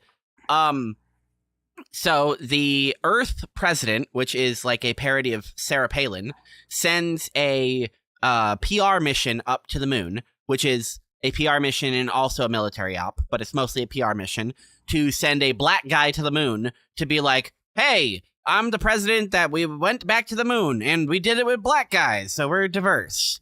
And it's immediately sets the tone of the comedy because the white astronaut has a white suit and the black guy has a black suit. So they have the exact same suit, but one's just black. So they go and investigate a big crater because they're looking for helium-3 while they're up there, which is apparently a new super fuel source. And I'm aware of helium-3. This is a thing that actually exists. Yeah, right. Yeah. But I'm just explaining it to people that don't know. So I wanted to tell people I'm smart. Fine, I'm sorry. I didn't know it existed. I thought it was fake. See, that's why I'm telling people I'm smart. I even made the joke. What's next? Helium-4? So the white guy is scouting and then gets killed by the Nazis, and then the Nazis come and capture the black guy and take him to the base. And they're confused why he's black because, they're a race of pure Aryan super Nazis for the last 50 years. So they're like, why is UM that way? And then they try to, they do successfully, race wash him. They dye his hair, they paint his skin, and turn him into a black Aryan. And they try to brainwash him, but it doesn't work because they're shitty at everything they do. And the female teacher lady says, just pretend to be a Nazi or they're going to kill you. The astronaut brings up a cell phone, and the cell phone has low battery, but while they are using it and able to have the battery of it, they find out it has 1,000 more computing power than all of their computers in the Götterdämmerung. So it has enough to power its flight computers and be the brain of the machine, so it'll be fine. And that's all they need. They plug it in, it starts working, but its battery dies. So they send their top agent to Earth to go retrieve more computer phones. And him and a couple of people go. So it's him, his wife, and the black Aryan, and a couple of random soldiers that die immediately whenever they land, because they land at a farmer's house, and she shotguns the 2 random guys that came with. So the other 3 run away, and we never see their ship or what happened to it ever again. It's just all right, they landed, they're on Earth. Anyway, on with the movie. And I like that the movie doesn't care about the stuff it doesn't care about. That doesn't matter. That doesn't matter. Here we go. Let's go. And the movie, like a J.J. Abrams movie. Don't ask questions. We're going. Yeah, but what's funny is it looks, it acts, it smells, and it tastes like it'd be a bad movie. But then as soon as you sit down and start watching, you're like, what the fuck? Why is this good? Why is this good and entertaining and funny and interesting? What? I thought this was gonna be slop. I thought it was gonna be like a Neil Breen type shit. Like I thought it was gonna be garbage. Nazis on the moon, space Nazis, Who cool, am whatever. I? The No, but it's Where really am I? good. Yeah, the trailer made it look like it was a big budget fucking movie, but it was like Starship Troopers in a way, kind of tongue in cheek. You know, like the book Starship Troopers is very different than the movie. Is like super over the top and kind of cheesy, but it has this great production to it, and that's what I thought about this. Like it looked like it had great production. Not Neil Breeny, where it's like a literal like a dude with a camera and a computer, you know, like doing that. A computer Yeah, from they had, like- 1995 and blue screens. Oh God, I know. And he did a whole thing about how he made his movies too. God damn it, Neil. Neil, at least, you know, he has he sucks, but he's got such a passion for it that that's why it's That's why he good. gets the respect. Yeah. But this movie is not that. They actually had money and effort and talent behind it, even though it's just like it's objectively like a schlop movie, but it's entertaining from the beginning to end. So they land, and while they were interrogating the black guy, they found out, or well, he lied and said that he knew how to get to the president. But turns out he sort of does, because his boss at the modeling agency works as the president's like PR lady. So once he gets back to Earth, he takes the Nazis to his boss, and the boss is like, "Oh, wow, you guys are super marketable, huh?" Okay, and then the wife teacher lady starts doing her like Nazi propaganda speeching, and she's like, "Okay, hold on," and records it, and then like rewrites it so the president can use the Nazi propaganda speech to do her like her campaign trailing. So she's like now not so secretly being a Nazi campaign to run for her second election. And part of her second election thinking is that, you know, most presidents that have a war in their first term just get elected for a second term. So if I could just get a war going, that'd be great, because I really don't want to bomb Australia. But, you know, if I have to get reelected, I guess I will. And these Nazis just show up and are basically like, we're going to invade your country and we're going to send Nazis from the moon. So I miss when Amazon women were on the moon. And now this is where the plot like diverts, because there's a couple of plots going on here. The moon Nazis want the computers to build their super machine to go take over Earth. The Nazi they sent doesn't necessarily want that. He wants to be the next Führer. So he wants to just, I guess I'll just conquer Earth. So he's trying to like sort of team up with the president and like take over Earth. And the PR marketing lady, she redoes their style and like I said, revamps the campaign, so it's basically a Nazi campaign for her to get reelected. And eventually the Nazis start coming to invade because you know, Bones. yeah, the scout hasn't come back yet, and he said he was going to come back and be victorious and bring them computer phones. Once the Blitzkrieg starts, he does go back to the moon base, because before the Blitzkrieg comes, the current Führer comes and says, "Hey, what the fuck are you doing? Why are you fucking around?" And the Führer gets killed by the marketing lady, because him and the scout Nazi are like, because the marketing lady and the head scout Nazi are like hooking up. They're like fucking, and like he like dickmatized her.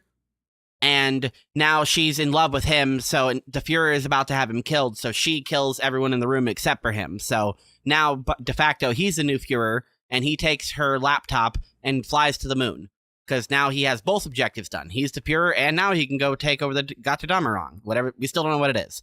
And he flies past the Blitzkrieg as they start attacking, and the president is so excited. She's like, "Okay, I thought that was just like fancy campaigning and stuff that you were doing. You know, I didn't know that you were actually bringing me moon Nazis. This is the best possible thing that could happen to me. I'm going to get selected as the next president because I have to fight these damn moon Nazis." I'm picturing that scene, kind of like framing her. She's about to be scared that there's moon Nazis, but then excited. Yeah, right. Because she's like, "Who are these?" And basically nobody's taking responsibility for it. And the marketing lady's like, "Well, they're Nazis." Nazis from where?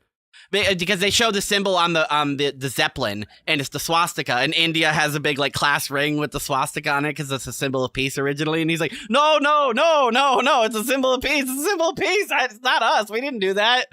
And then it's revealed it's the Nazis, and she's like, woohoo!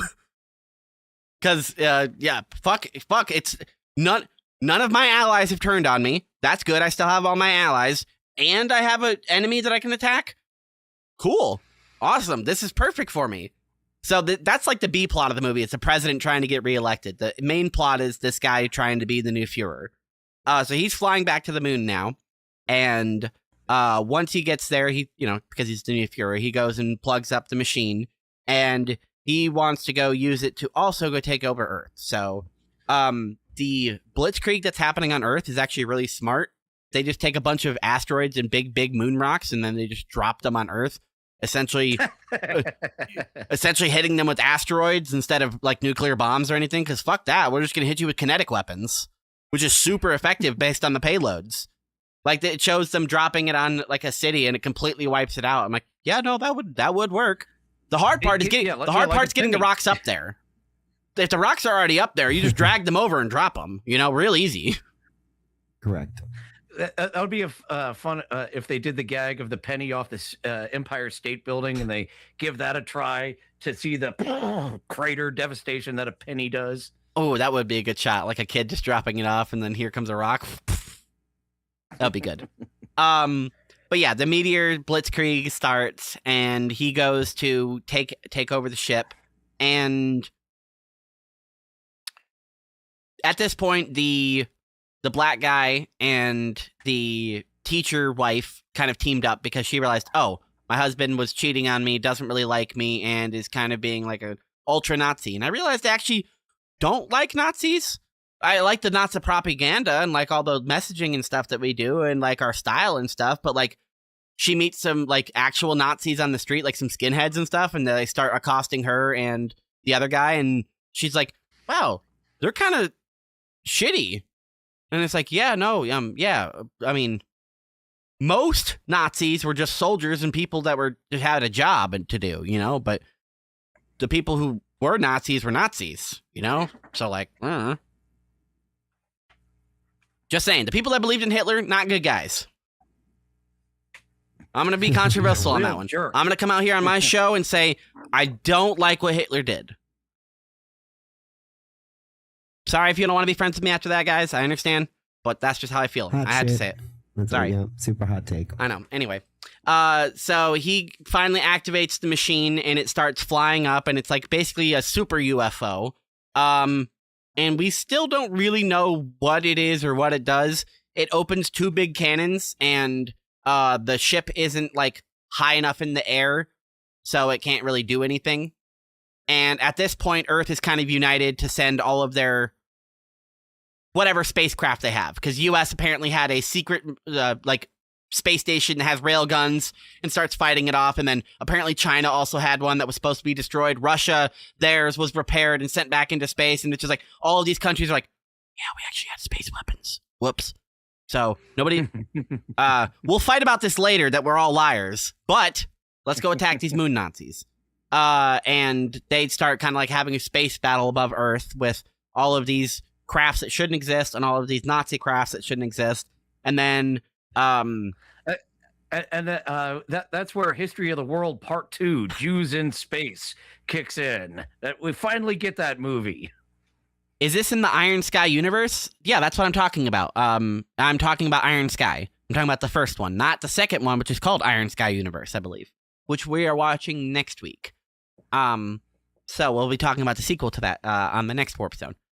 But the two go up there and start kind of like fucking shit up while he is taking the Gata-Damarang to go do whatever its thing is. And like I said, it doesn't have a line of sight towards Earth to do whatever it's supposed to do. So he just shoots the moon with like two ultra nukes. The moon. Yeah, he shot it with two like ultra nukes. The nukes went like underground and then like blew up the horizon. So now there's a huge crater, and you can see from the moon base to Earth with the big crater there. So if he lined up another shot, he could shoot 2 super nukes at Earth. And I don't know if his goal is to blow up Earth. I don't know what his plan is. It doesn't matter. I don't know what the Gotterdammerung does besides just shoot super nukes. So who the fuck cares? It's all shenanigans at this point.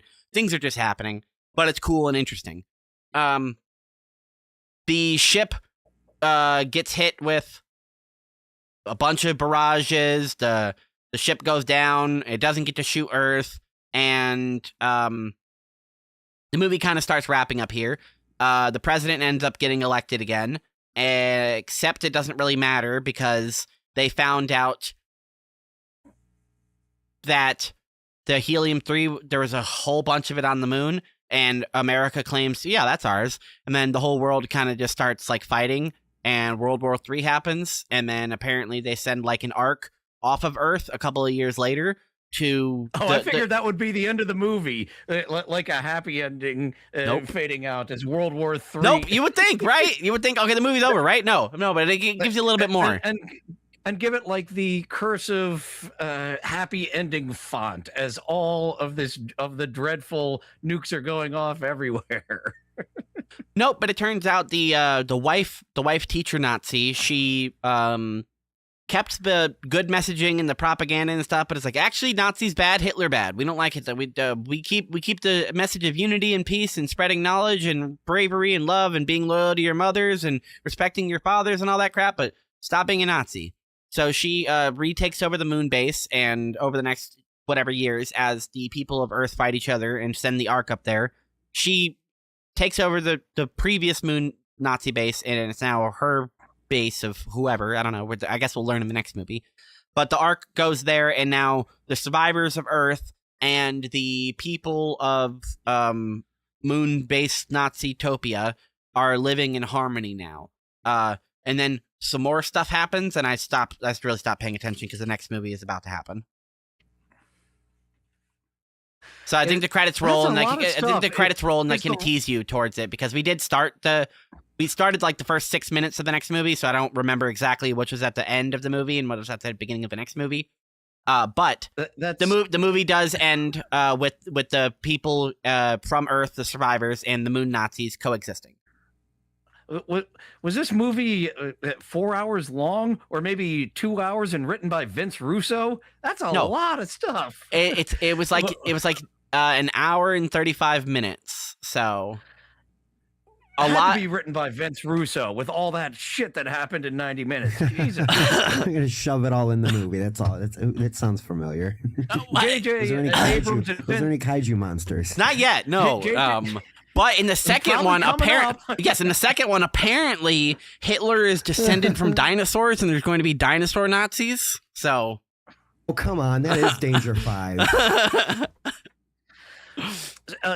Tuxedo Crank saying it. It's very fast paced and tightly packed. Yes, in a good way. There is a lot of shit that just throws at you, and the movie doesn't care to explain what it doesn't care to explain, and what it does explain, it explains it in one word. It's basically so like. At the end of the movie, the black guy gets like denazified, and you know how he does? By drinking a bottle of de-albanizer. He just drinks a bottle of de-Nazi potion and basically becomes his black guy self again. He grows an afro like he's been like up on the moon for years. He has like a nice full beard now. He just becomes himself like he would have been if he didn't become a Nazi. So it just...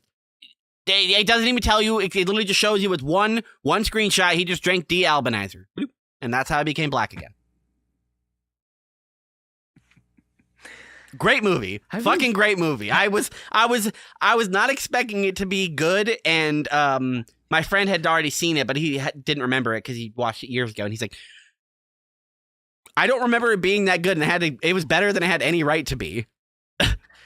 Yeah, the way that you described it sounds like there's too much shit going on, and they can't put it in a good fashion. So it's probably the way I described it. But it literally sounds like a TNA wrestling episode from 2007, where you shove 4 hours of shit into a 2-hour bag. Jake Hudson's gone. I won't go down that rabbit hole of the poor formatting of TNA wrestling under Vince Russo. could get him going on that. Whoop. I've Okay, got, sorry, just checking my notes here. So the astute observers may have noticed that I haven't really been streaming as often because I've been doing other things. I've been catching up on stuff. Primarily, I caught up and finished Siphon Filter, which I planned on recording the episode today with Tony from Hack the Movies, but scheduling conflicts, so we'll have to figure out a time to record it. At least I'm done with it and I'm ready to do it. I can fit it in basically at any Wednesday. I could probably even fit it in on a different day. I just like to do my show on Wednesdays, but it's really on when Tony can do it. So I'll have to reach out to him after this and figure out when works best for him. But I'm going to be better at going live on the nights that I'm going live, because now that I'm done with stuff that I don't do off stream or on stream, such as modding Cyberpunk and modding Skyrim. Sorry, Dylan, go ahead. I think I've got to step out. I apologize. Alrighty, Dylan. Thanks for having me. I just got a text, and I apologize. Thank you for having me on the show, and I apologize. It's abrupt. Thank you so much, Dylan. Everyone go follow at Dylan from Somewhere on YouTube and on Twitter if you want to catch up with what he's doing, and check out his members-only streams. They're pretty fun. All right. Yeah. Thank you for having me. And sorry about the hard out all of a sudden, but got to go tend to some shenanigans. Looking forward to coming back next week. See you soon. While I was looking at my notes, I did see that I mentioned something about Dylan in them. If you have a job where you have to talk for a living, it would really suck if you suddenly come down with the inability to speak. Now, with most other jobs, that also, like, if you lift things and suddenly your back goes out, you can't do things, but you can do nothing when your back goes out. If you break your leg, you can't do most of things. You can do most things if you can't talk. There are very little things that you are unable to do if you can't speak. And if you are a professional broadcaster, that is the primary thing that makes you money. And if you can't do that, then you're kind of fucked. A broadcaster that I like is Dick Masterson, and he has some hearing problems. And that is the other half of broadcasting, is being able to listen. So unless he's just going to talk into a mic by himself, which is a skill that only few people can do, I think that would be a nightmare situation for somebody that either broadcasting is their full time and they're just suddenly, I can't talk or hear. Yeah, that's not good. That would definitely make me very anxious, especially. And for me, like, it's my hands. I need my hands to work, So when they don't work that great, it makes me upset. So I know he's not in a great mood right now when you can't do the thing you love to do because you physically are restricted. My nightmare is when I go deaf, I'll be trapped with all the voices. You have to learn how to go brain deaf. I think that's what the Sisters of Silence do in Warhammer. They train themselves to be like completely silent of all thought and influence and also voice, I believe. I don't know enough about them specifically, but I believe that's their whole deal is they're all about silence, including the voices in their head. No, I would love to try to learn how to do that, but really it's more like Disco Elysium for me. I got like 7 different things trying to tell me what to do, and they don't always. You have an instinct, a feeling, and like a vibe that are all fighting with each other. Yeah. I think that's accurate. Sisters of Silence are fucking hardcore. Name one thing in Warhammer that's not hardcore. That's their whole ethos, is hardcore. But you're right, absolutely. The Sisters of Silence are cool. I prefer the Sisters of Battle, the Adeptus Sororitas. They are way cooler. They're basically battle nuns. They're pretty sweet. All of their stuff looks like pipe organs and golden churches that are turned into tanks and weapons. Nice. Which is not unique for the Imperium, but for them it's even more because it's like Super Catholic Church. The Sisters of Battle too, though. Yeah, exactly. The Sisters of Battle are the number one. For me, aesthetically, like I know there's cooler factions and whatever, but I'm mostly a Warhammer observer and outsider. I've never played the tabletop, although I would like to. I've learned the rules of at least 9th edition. So it'd be fun, but it would be something that I would really like if somebody just had an army, all their codexes and everything, and I could just be like, okay, can I rent this space from you and these models, and can I just use this room for a couple of battles, please? Because I'm not taking the time to build, maintain, and field an army and also learn new codexes and updates. No. There used to be places in the mall like that when malls were cool. There would be like a gaming area, like for tabletop, and there would be huge pool table sized battlefields sculpted and shit. And that's what you would do. You'd go in and like give the dude $20 and you get to, run it for however long. Kind of sad that it's not around anymore. There is apparently a Warhammer store next to where we got chicken last night, but it was Tuesday's one of the days it's closed, of course, so we didn't go in there. Would have been interesting to see it. My friend Sean said, yeah, there's nothing in there I would even want. I don't want anything in there either, but it would be cool to look.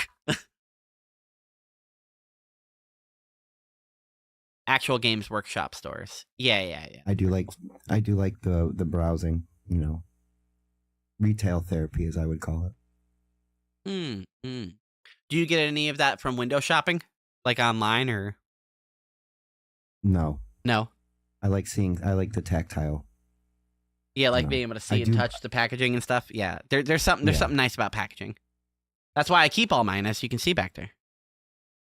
So my attic is full of the boxes of all the crap I bought. I try to get rid of the boxes. To Dee Dee's point, I try to get rid of the boxes of stuff I don't own anymore. I have no intention of keeping, or whatever. So all of that stuff is stuff I currently own, and some of it still has stuff in the boxes. So like you can't see it, but it's off camera over there. I bought an extra mouse in case whenever this one breaks, so I still have one in the package over there because I know this is going to eventually go out, and I want I'm not getting a different mouse. So maybe in another 10 years after this next mouse breaks, I'll figure out another mouse to get, or at that point, might just figure out how to 3D print replacement parts for myself because the circuit still works. It's just the plastic that's fucked up. If you look into finding the STL file, I can 3D print it for you. Yeah, I know plenty of people with 3D printers. Good to know, though. I didn't know you did. But the thing is, I would have to probably make it because it's a neat. Well, it's small and it's a niche thing. If I can find keycaps for this keyboard in front of me. Mm-hmm. But I would have to figure out how to do the measurements and model it in like something to make it into a file that would be printable. Unless you can just do it based on pictures, but I don't have software that can turn pictures into a 3D model. There are 3D scanners. There are 3D scanners as well. It has a little table, and it has like a optical camera that spins around. 3 of them, I think, and it can regenerate stuff. But keycap, you have a popular keyboard. If you might be able to find things that work. No, you don't think? No, I did scout around and I did find somebody who has replacement keycaps 3D printed for this, but there's 2 problems. None of them have lettering because it just prints solid and doesn't print the clear plastic where the letter should be because it's technically like painted keys. It's like all clear plastic and then it's got like a black paint on it, except for where the letter is. So that's why the key gets worn, is because you eventually rub the paint off of where the key is, and it just exposes the actual key. The keys are also an interesting shape, and the person who made it only made the replacement for the regular key types, so letters, F keys, and your numpad keys. But he didn't make the caps key, or the control key, or the alt key, or the tab key, or the escape key, Yeah. The all of only them, the only yeah. one that there is a one That for whole row. is no, because they're all different sizes. So one of them is, I believe, Mhm. the tab. It's I think the caps lock. Yeah, because the tab key and the alt key are the same size, so it's the tab key he has printed. Well, I'm like, why would you do the tab key and not the shift key? The shift key is actually like falling off my keyboard here. But fortunately, I do own a old copy of this keyboard in that bin over there. So I can look and see which keycaps I can swap out to have a newer keycap thing. And plus, I need to clean the keyboard anyway. It's about time to clean the peripherals because they get real filthy. Oh yeah. Especially when you use them as often as I do. And if you have cats. But then the cat fur gets in between the damn keys. Talking about you. As far as other gaming and stuff going, I'm going to try to stream God of War Saturday and Sunday. Friday, I don't plan on doing a stream as normal. And then Monday morning, I will probably do some God of War 2 if I'm streaming. So that's the next couple of streams, except for Thursday, which is of course Karmic in Space. I've been really, really enjoying that. I'm liking where the story is going. I'm really enjoying the companions. It's finally found the companion that I was missing. Turns out it was an NPC that I flipped out and snitched on at the beginning of the game. Some ladies basically said, hey, this person held themselves up in this room, and I believe that they're the ones that are causing all these problems. I went to the lady. She didn't prove her innocence, and I wasn't smart enough to solve the clues. So I reported, yeah, it's probably her. So if you want to deal with her, because, you know, I'm not smart. I can't put together context clues. I can't see 1 + 1. This man was stabbed and shot right in front of this little window, but I don't have a medical degree. I can't see what the. So just like real life Karmic, he isn't that observant. So Right. he was unable to figure out the clues, and I basically put this lady to death, which was supposed to be one of my companions. But I digress. Oops. Next time I may make sure to hire her because I already figured that I do like this game enough that I do want to play another playthrough. And I want to make a full sniper. So I'm going to build 100% into stealth and guns, and I'm going to go with like a stealth sniper. I'm going to blow everybody's head off with. I want to hit over 1000s with a sniper. It's easy to do with other things that do like super criticals. Like I've done a 2000 damage critical. I can do 1200s pretty easily with certain things. But I want to just do like just a regular old headshot, sneak damage headshots. Because there's a really nice sniper in the game that just feels really good, and its unique perk is it's got a variable scope, so you can actually use it for super long distances. You're talking about that one specific one, right? Yeah. That you found Up until last I week get or that the week one, I'll before? probably get some other guns and use them in the interim. Like I'll try to get the death sentence as soon as I can. I'll grab regular sniper or whatever. But as soon as I can, I'm gonna go track down DeVries and get her sniper. Because it's good, and I do like it.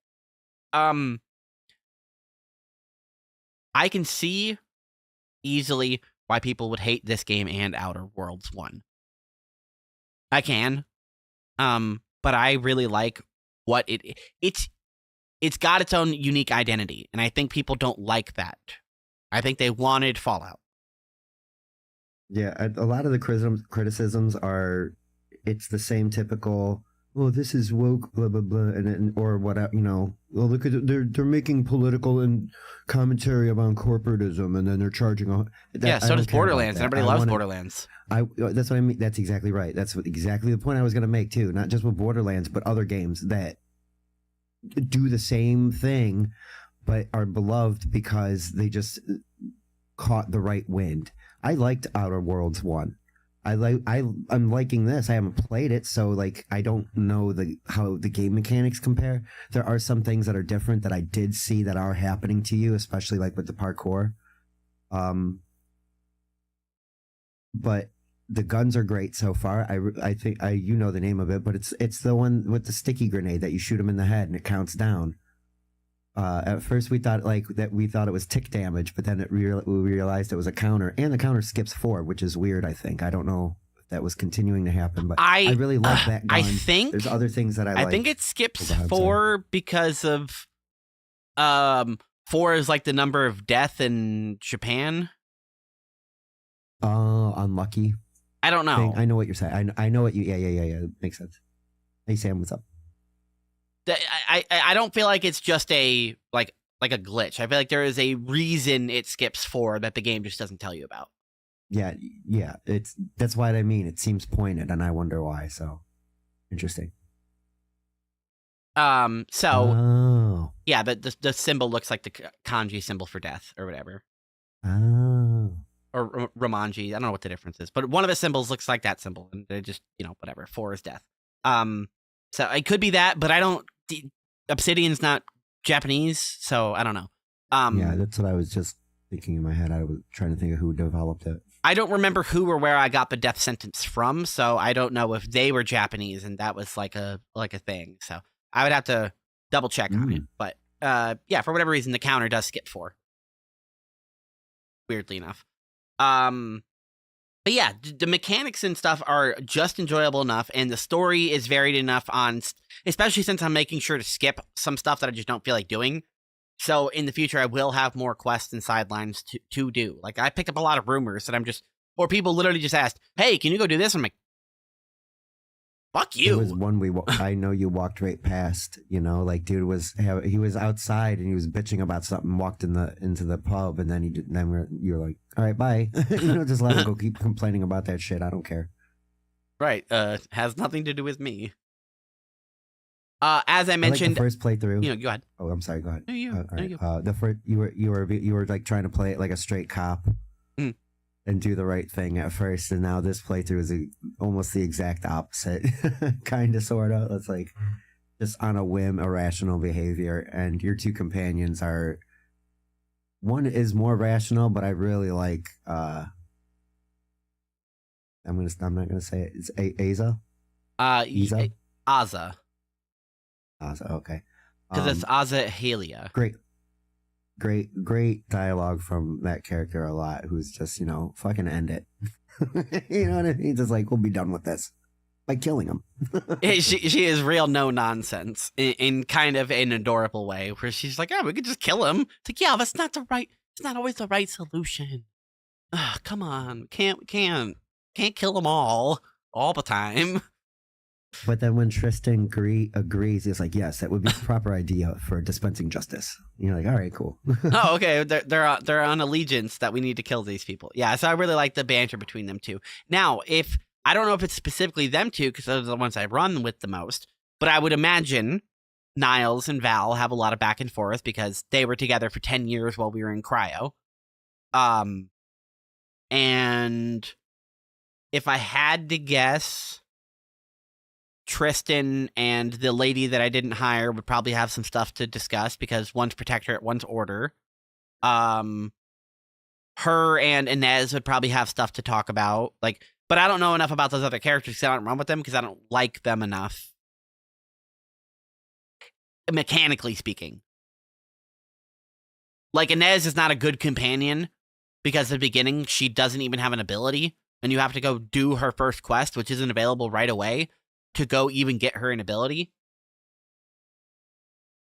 So, and then you don't get both abilities. There's like a choice involved. I just didn't like the way it was presented to me. I had to go do work to get this companion to be useful, and then I felt like I picked the wrong ability.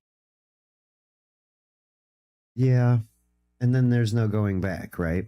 Yeah, I can't Unless you remutate roll her back arm, just roll back to save. Yeah, so she gets 2 powers that you can choose from. One is like a cloaking thing that allows her to get up and do like sneak damage, and the other one is a like shoulder-mounted fire launcher, and it's like fine, but it's not fine. It's not good. So once I got her that upgrade, and I was like, this sucks. At least in the second playthrough, I went and got her the other upgrade, so at least if I decide to field her, I will probably be happier with the decision. The only companion I feel is really good and necessary is Niles, because he has the workbench in his pocket, which is so good. The other companions, I especially just when you liked need the ammo. banter and stuff. So, fortunately, my character doesn't need ammo most of the time because I'm melee. But sometimes, yeah, at the beginning of the game, I Shotgun definitely shells.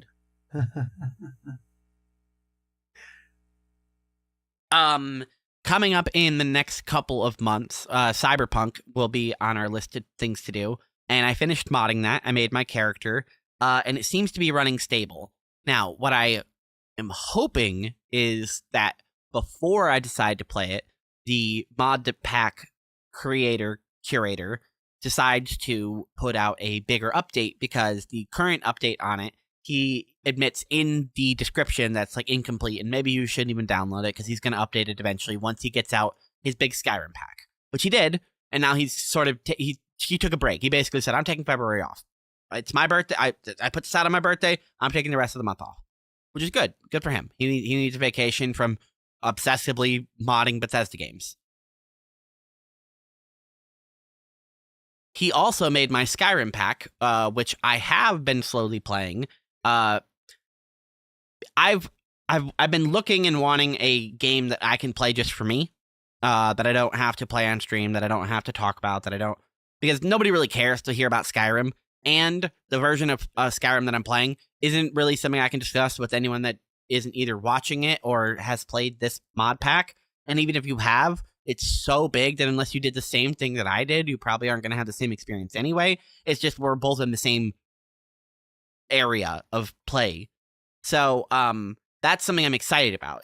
Like, if I decide I'm not enjoying this character, I can start a new one, and because of the diverse mod selection, it can be a completely unique thing that I've never experienced, even within the confines of this mod pack. So I'm trying new things. I'm going new places. I'm doing stuff.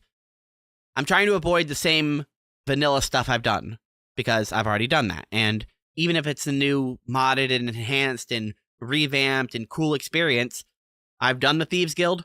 I've done the Thieves Guild twice. I've done the Thieves Guild a third time. I'm good. I know what the Thieves Guild is about. I know who the characters are. I know what the big plot twist is. Not really going to get anything new out of it, I don't think. And even if I did, I don't really want to, because my character isn't built to be a thief. So I'm just going to go with what I'm feeling like doing. I want to get into magic, especially with this mod pack that has a bunch of magic. There's something called Spellforge. If I can make my own spells like you could in the previous game, Oblivion, will be really cool. Because in that game, you could make really stupid spells. Like, there were touch spells that were basically melee spells, and those were really cool because you could do, like, touch and force, and you could touch an enemy and just basically ragdoll them and send them into a wall. There was a lot of things you could do and combo different spells. Like, it was cool. You could inflict self-spells for, like, buffing. So if I can be a spell crafter, that sounds really cool. So there's a lot of things I can do, and I was weary because I downloaded this back when it was like at revision 170, 177, something around there. Definitely before revision 200. And that was on a bit older hardware. That was on my old graphics card. It was, it was whatever. And it ran fine, I guess. But I think I fucked up an install, and the build that was currently out wasn't as stable as the one now. We are 50 revisions from when I first started playing this mod pack. And officially to the new flagship update. So the developer says, this is the one you want to download. Anything after this, until I tell you, is totally optional. Don't even fuck with it. If you want something in there, go ahead. Because, that's why I'm updating this stuff, because I like adding new stuff. And if something you want, go ahead and download it. But for the most part, just download 220 and you're good. Which I did. And after a lot of struggle, because of the nature of modding Skyrim and the nature of the Vortex mod manager, I finally got it to work. I had it stuck at 99% for days. And I didn't know what to do, because the particular thing I was running into was not within the instructions on the mod page. It didn't tell me what to do to deal with this issue I was running into. It does tell you that if you're running into issues, you should probably go ask the Discord, but I don't know where on the Discord. I don't know what to look for. I don't know how to present my issue in a way. I don't want to be one of those people that are annoying people in the Discord with lack of information about what my problem is. That, and then asking a question that is going to get, hey, go read the facts. Read the collection You know, page. like, Right, because there's Yeah, literally yeah. there's literally stickers and emojis and stuff on that server specifically for clowns that don't read the collection page. So I would really not want to fucking post some shit and then Yeah, somebody yeah, responds to me with read the collection page. I did. I read every fucking line. But it's fine. I got it to work by just, using some deduction, logic. And, I've modded stuff before. I'm familiar with this mod pack at least somewhat. I'm familiar with the way the developer does it a little bit. So, Vortex fortunately does get good sometimes, and sometimes, sometimes like the new update for Vortex sucks, so it's recommended to roll back one update. Same with the new NVIDIA card update. The new update sucked, so they rolled back one, and then they updated a new one to patch out that problem. Stupid things happen. Sometimes we put out bad patches. We being humans, I guess.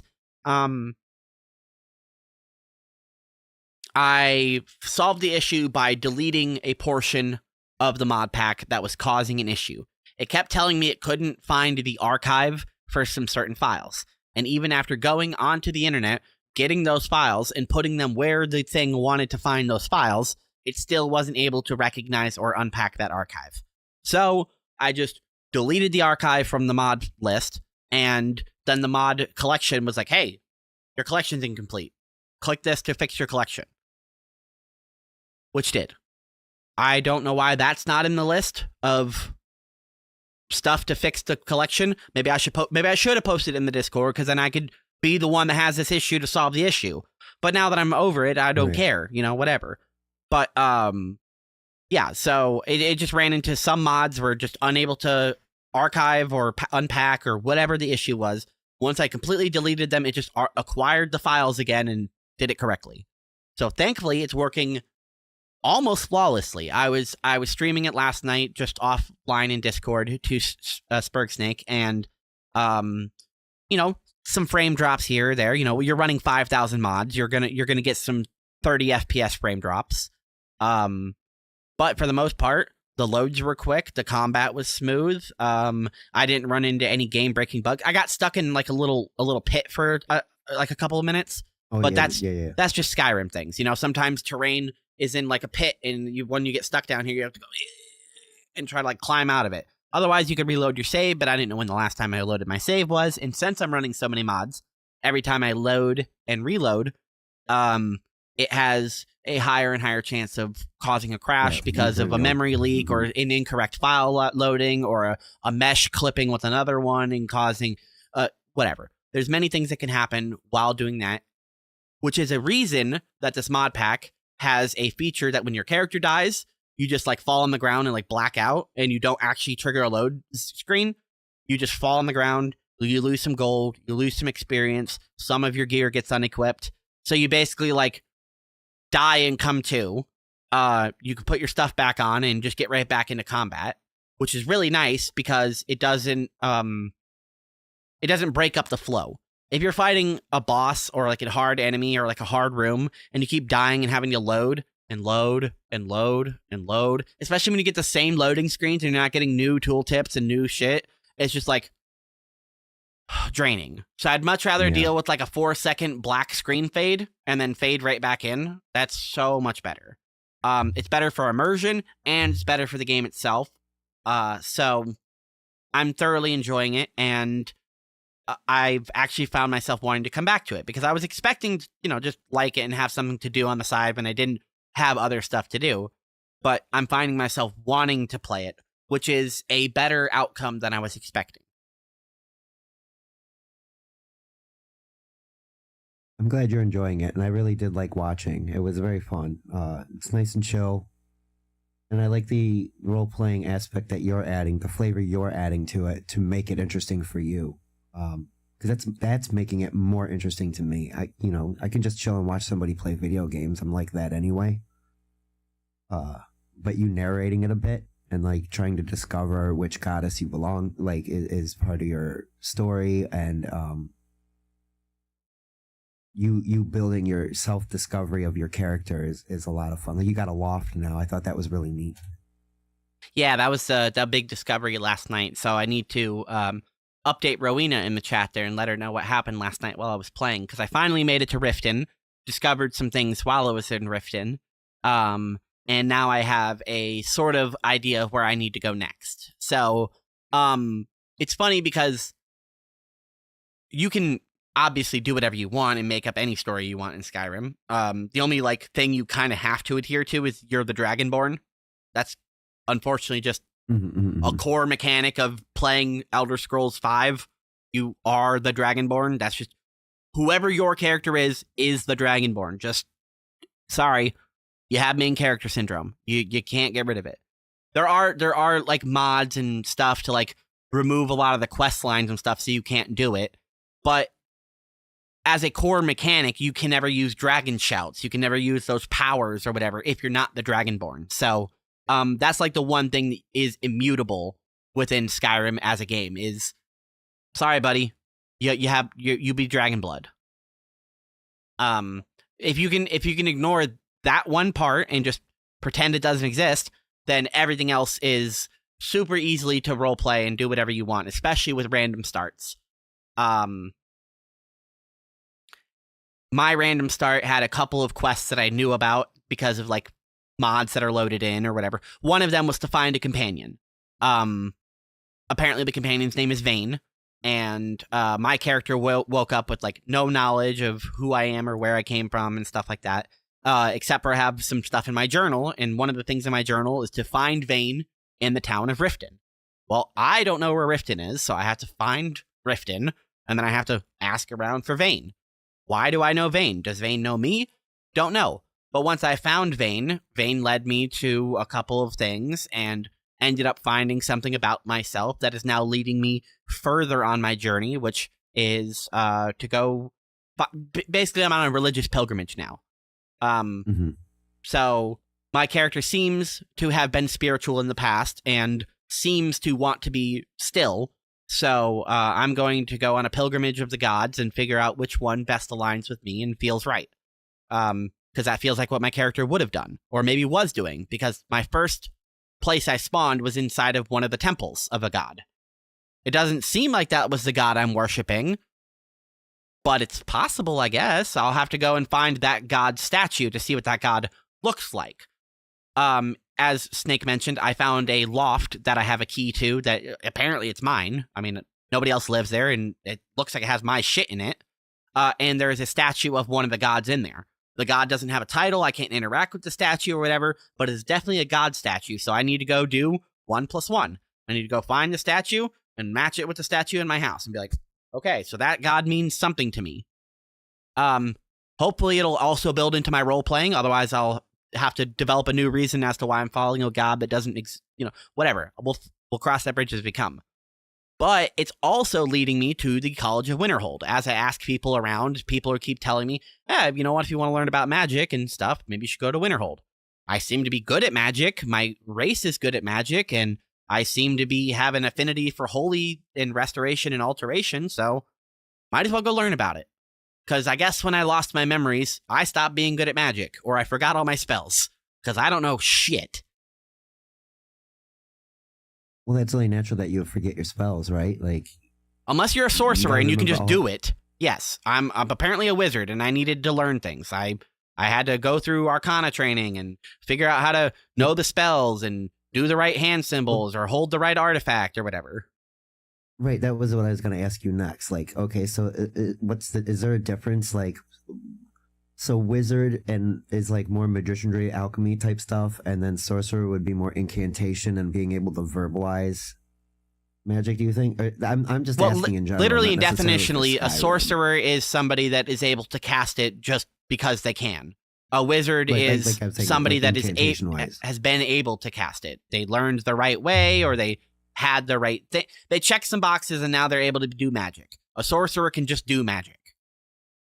Right on, okay. Right, gotcha. So if my and character is had that how woken it up and I applies? still had magic, I would probably be a sorcerer. But the only magic I had was pray, I think. Yeah. Although that's really a power, not technically a magic spell. But either way. I don't think praying was really magic. like more of a summoning kind of thing ish. Yeah, divine magic is different than like arcane magic inherently. It's more. Oh, this happened because I said so. But anyway, Oh, I'm going upon this journey to figure out who my character was, and as I do, I'm making more and more up, and some things are being like falling into place just naturally because of just coincidence, I guess. And some other things Mhm. are I'm gonna have to fit them in there because I was last night looking around town and there's a house I could buy and I could just cheat in the gold and buy the gold or buy the house and be like, okay, well I lived here before. But as I mentioned, I found a key to a loft with has a bunch of player stuff in it, and it looks like I probably lived here because it's a nice little hideaway in the back of town, and all of my stuff that I know has led me to this town anyway. So even if I don't permanently live here, it's definitely something I stay at. So it's just one of those things that I kind of now have to fit in there because I could have just ignored that little hovel and be like, okay, whatever. I don't know. Maybe that's just something. It's obviously just a mod that made that room exist, so I can ignore that room and just not go with it. But instead, I wanted somewhere to live, so fuck it. I have a base now. And that is, I think, the highlight of what I'm enjoying so far is, I can so far just roleplay whatever the fuck I want, and it's working, and it's kind of fun, and I'm liking it a lot. Yeah, it is working out really great. Oh, I thought I was muted. I'm over here making all kinds of background noise. I'm sorry. No worries. I think No, I'm really enjoying that's all my it. game notes. I never paid attention to Skyrim like that. Like I kind of just was in the room while my sister played. So yeah, even with all the mod packs and stuff, this is like a fresh experience. Like it's unique. Like I don't know what's different, what's not different.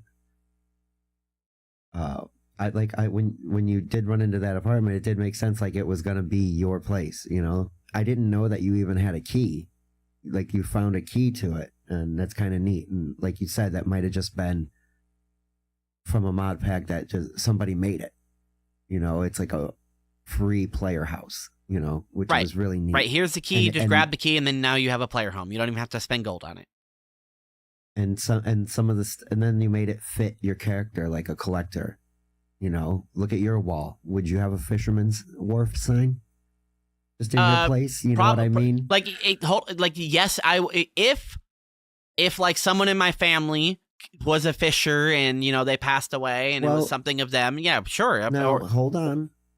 You're role playing. You just woke up and you don't have any memories, and you kind of been staying in here in Riften for a while, and maybe you just thought the sign was something cool, like something on the wall behind you. I Mhm. mean, more or less. Right, just You a know, you're like, decoration. oh, wow. It could mean nothing. It could mean Yeah. something. Yeah, that's what I mean. Like, like I think it does kind of fit. Like you said, that your character's a bit of a collector. There was a lot of neat knickknacks around. There was actually a human skull in the corner. It was kind of cool. I'm new to Skyrim too, and it looks amazing. Well, I'm glad you both I are think so. enjoying me sending screenshots and talking about it because it's nice to. There's supposed to be a mod to actually have a journal in the game where I can literally just type and like write in a book that I can open and then read what Ooh. I've typed, but I don't know how to access it. There's so many hotkeys and stuff. I don't know how. Like I have the journal. I can open the journal. I can read the journal. I don't know how to write in the fucking journal. I don't know what button it is to write in the journal. I've When you looked, open I've the- remapped it, I've tried, I even have a menu to open a book editor, but for whatever reason, I can't load the book file into the book editor to type into the book editor. So I don't know. It's user error, clearly, but instead, I'm when using you open and up the Rowena as my smooth journal. cam- Oh, yeah, it's perfect.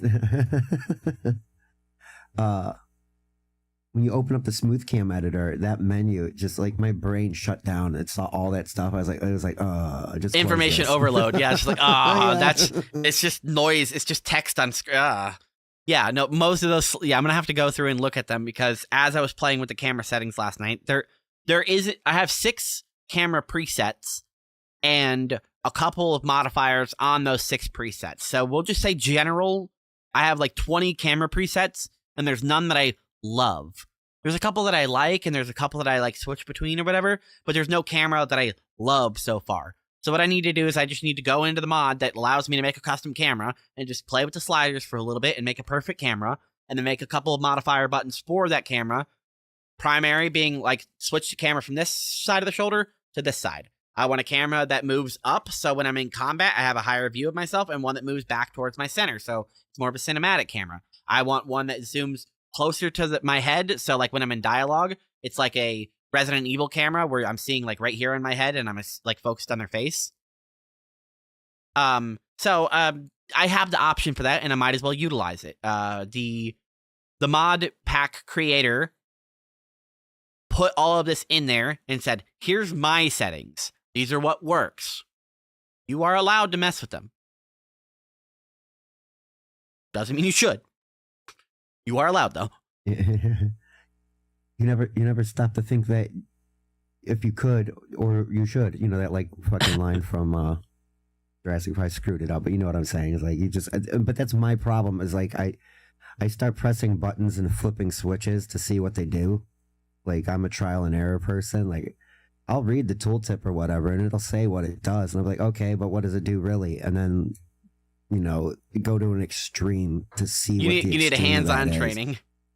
Yeah. I understand that. Yeah, so that pretty much closes up the Skyrim talk. It's been going really well. And I'm enjoying it. I'm gonna have to make sure, like I said, though, to use it as a side game, a hobby game, something to do for a little bit before something, because I'm going to focus on God of War now that I'm done with all of these other side projects, because that's the next show topic that I'm going to cover. So I'm excited for it because I am enjoying it, and every time I play it, it is just challenging enough. It kicks my butt, and it makes me think, and it's fast paced enough that I can get in a like 15-minute or a 45-minute session and still feel like I got at least something done, even if I'm spending that 45 minutes fighting 2 enemies. Yeah. The last time I watched you play before you were going to work and you were like fighting these 2 fucking guys. 2 fat guys. Yep. Fuck them. Yep. Fuck those guys. But I beat them, and that was so cathartic. Yeah, I don't think I did. I don't think I played since then. So, okay. Maybe no. I think I did because I'm in the new world. I went through the big portal door. Anyway, I'll have to have a brain blast on where I am because I haven't played the game in a while, which is a bad sign. I want to make sure I'm remembering everything that's happening in the game, so I don't have to do a lore dive at the end of the game. God of War doesn't feel like a chore, and I'm enjoying that. It feels like a treat when I get to play it. So I like that, especially since it's on the PlayStation. Actually, I have to boot up a separate device. I have to decide to do it. It's not just going into my Steam and turning the game on. It's more of a analog experience launching you through the console. Yeah, it's kind of like. I was just gonna say it's exactly why I like listening to records.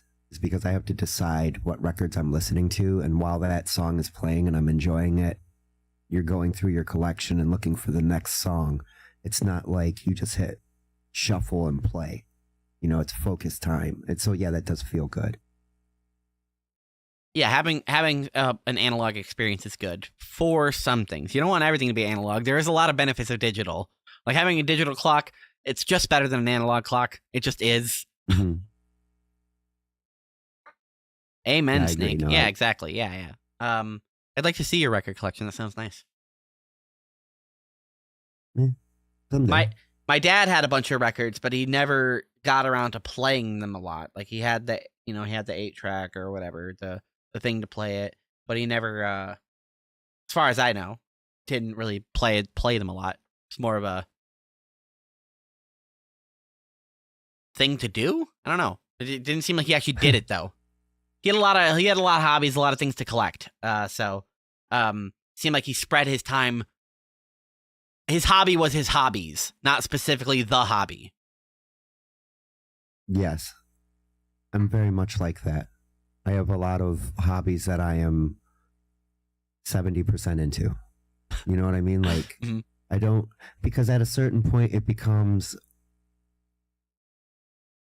I don't know. I don't like to say it like this, but it becomes like almost a chore where the fun gets sucked out of it at a certain point. You know, like I was collecting for Nintendo and 3DS specifically a lot, but then prices started going up and people are, oh, do you got a dual TN panel 3DS? Those go for blah, blah, blah. And I don't even want to be involved in that part of the market. I appreciate the 3DS for what it is. It is probably the most coziest handheld little system you can get. It had so many fun functions. It made it friendly, you know, like gaming. Yeah, the couch DS is a gaming masterpiece.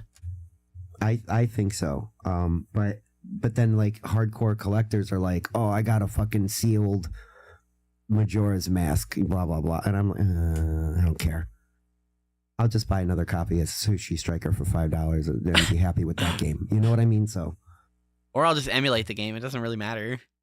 yeah, that's basically what I'm down to with all the. How many old times do you have to retro buy a systems, too. game before you're like, no, I get this game for free now, thank you.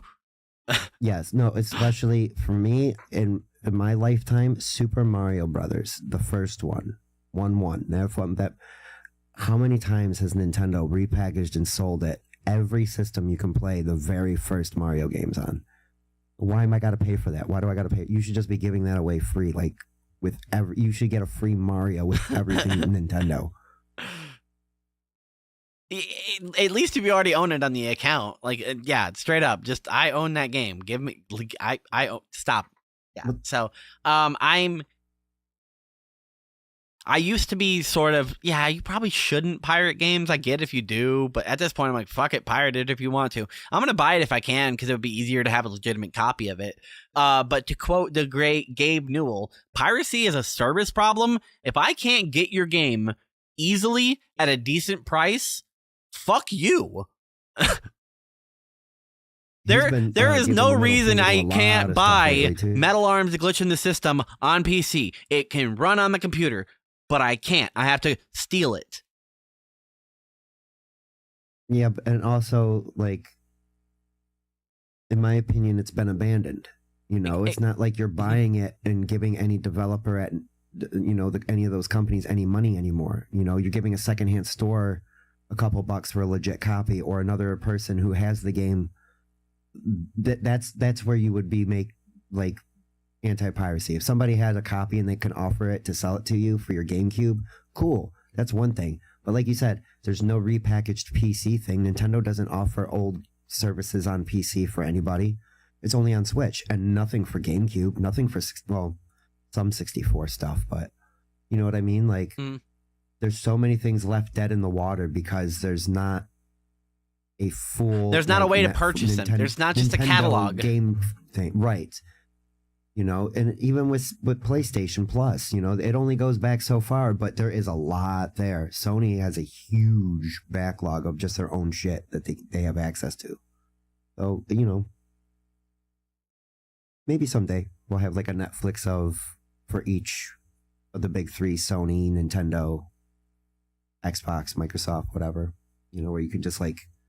I read a post that said there really isn't a reason why, as a PlayStation 5, you can't just put a PlayStation 1 disc in there and it work. And right. Functionally, you're correct. It's a little bit more complicated than that, but the Wii U does it. The Wii U does not run Wii games. It doesn't. It reads them and emulates a Wii console physically on the hardware. Yeah, it's FPGA. It reads the disc, but as soon as you put it in there, it says, hey, this is a Wii title. Booting up Wii emulator, bloop, and changes your console to a Wii so it can read that thing. Why can't the PlayStation 5 do that? You have in the PlayStation 5 UI options. You can go with the PlayStation 1 UI. You can go to PlayStation 2, PlayStation 3, 4, it's 5. A chipset you can thing. change it. But why can't you just also run an emulator on there? It's a computer. Just run an emulator. That's the thing. There could be a software emulator issue that the PlayStation 5 could solve, where it just says, okay, I know you own the disc. Even give you a digital download. You've inserted this disc. We've read it. We've read all the files. Here's a digital download. Download the files. Here you go. Yeah, exactly. And but even then, that doesn't solve it because then you have to download it. The whole point of having it on the disc is that you can just put the disc in and it just, all right, boot up the game. It's on the disc. It's right there. It would at least be that's what I mean. It would be not necessarily I said download. I don't mean like a download from a store. It would rip the disc and make the ISO for you. You know, you would have a legit copy of that disc that the emulator would read from a hard disk. So it would be pretty close. Close, issue I yeah, but think you still have Sony to have is storage using- off of. You still have to have the storage somewhere to have that reread Yeah. and rewritten copy. Yeah, but as a PlayStation 1, 2, and 3, though, get up into like the 8 gig area, 10, 12. Right. So I PlayStation mean, 1s are like 600 megabytes. They don't go over a CD size, really. if the Wii could do it, there's not a lot of like logical reason that the PlayStation can't do it. At least like 2 generations. Maybe PlayStation 1 is too old, it's too hard, or whatever, you know, architecture, blah blah blah, this, that, and the other thing. But I mean, you can run the internet. You can. I mean, I just as a console. why- As a console, the console should be able to run the backlog. It is a self-contained ecosystem that sometimes isn't self-contained. It's like a canal where you just have to open a gate to go to the next canal, and then you're like, wait, why did that one close behind me? Now I can't go back Yeah, there? well- It's like, yeah, you can. You just have to turn around and go through that gate. It's like, yeah, but I just access both water at the same time right now? No? Okay. Well, and that's the thing. There's the last one that had, like, there was that first PlayStation 3 that came out that had all the backwards compatibility, 1, 2, and 3. Like, you could literally put all 3 discs, and they were costing $700 or whatever it was at the time. I think it was 6 or 7. Yeah, 7 sounds right. But it's because of the chipsets. It literally had all 3 chipsets in that machine. To be able to run all of those, and that's why they cut the costs on the later models, is because they took those physical chips out of the PlayStation 3 and blah blah blah. There should be a way that they could, like, it's not. I don't think it would be that difficult to develop hardware that makes it backwards compatible. But I think, like with Nintendo, they don't want to do that so much anymore because they can just resell you the digital software either via subscription or a digital purchase. And they're But getting they you to buy the same don't. That's product the time. problem. I would be fine with it if they did. Like, as Not we every just game, mentioned, that's yeah, the problem. the Nintendo catalog is not complete. You can't get all Nintendo games on the Nintendo store. You can't. You just And that's- can't. Right. And other games are due to licensing issues too. Like when they redid Tony Hawk and all that shit, it has next to nothing for the original soundtrack, you know, because they didn't pay for all of that. The Virtual Console. Oh yeah. I did like that about the Wii as well. The Virtual Console, where you could buy just like a self-contained emulator of a game. Very Yeah. interesting. The Wii and the Wii U had a lot of smart ideas that were just kind of abandoned, which is fine. Nintendo's kind of on that. Like the Switch is mostly a digital device anyway, but it's just, if it's going to be, it's just such a fuck you as a consumer to be like, yeah, we're not going to sell you the stuff that we sold you anymore, and we're not going to let you run your old stuff anymore. So, that's when you just have to steal it and run it on a computer. And that's where the whole conversation started and is going to end, is at this point, because of shit like that and just flagrant, I don't care, we're going to just kill this game. Like, High Guard's already dead. Like, good thing it was free, but it's already fucking dead, you know? Like, Anthem just died. There's games that, even if you go pirate, doesn't matter, you can't play it anymore. So, fuck it. If it's a game from your childhood and you can't go buy it on Steam for $8.99, fucking steal it. Who cares? You already bought it. Yeah. Or your mom There's a did. Or your guy- mom and dad did while you were a kid. Doesn't matter. Somebody purchased it and you own a copy of it. That's it. That's the supposed to be the law. If you own a copy of something, you can make copies for yourself of that something. That was the point of being able to buy a record and then put it on a cassette tape, so you don't have to buy the fucking cassette tape again. You can just buy a blank tape. I lost my train of thought. Gender fluid? You mean cum? Yeah, so that's where I'm gonna end on that topic, and let me just double check my notes. Oh, I'm pretty sure that's One last most thing of- then. But Yeah, that's what it was. It was Ross's Game Dungeon. This guy named Ross is trying. Well, he isn't spearheading it, but there's like an initiative that's called Stop Killing Games.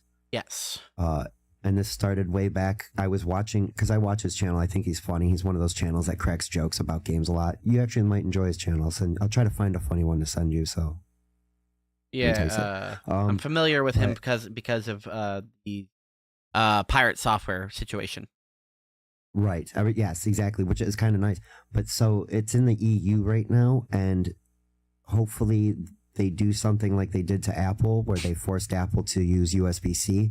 Hopefully they force some of these companies to, if you abandon your game, there should be A server pack right on the website. Right. Even if you Something that people don't want to can run a discontinue the private website, server. go to ea.com/servers, and you should be able to fucking download the server for fucking Robot Arena 2004.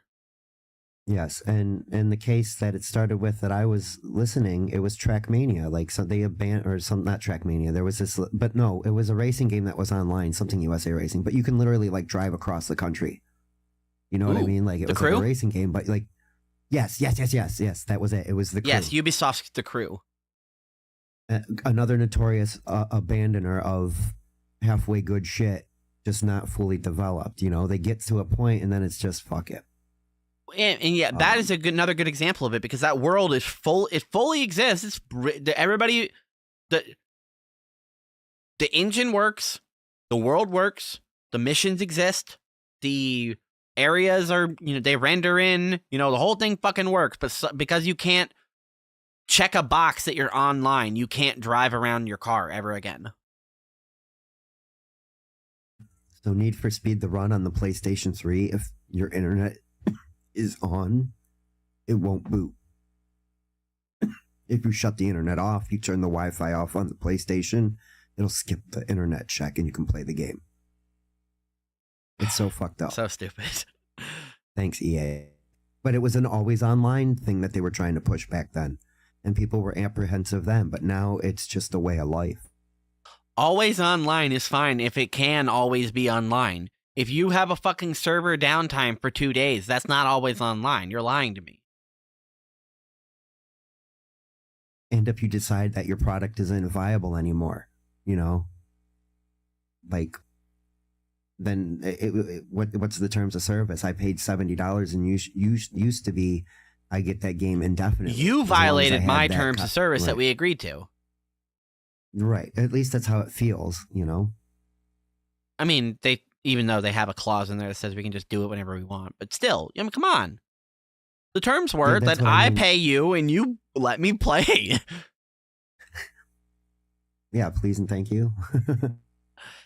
Yeah, those are great examples of exactly why. Fine, 100% write it off. We're no longer touching this. We're no longer supporting it. We're discontinuing support for it. You can't open a ticket, and the only support we'll have is if you buy the game on our store and it doesn't hit your account. But that's our purchase team. It has nothing to do with the game. That's the only responsibility we have left with it.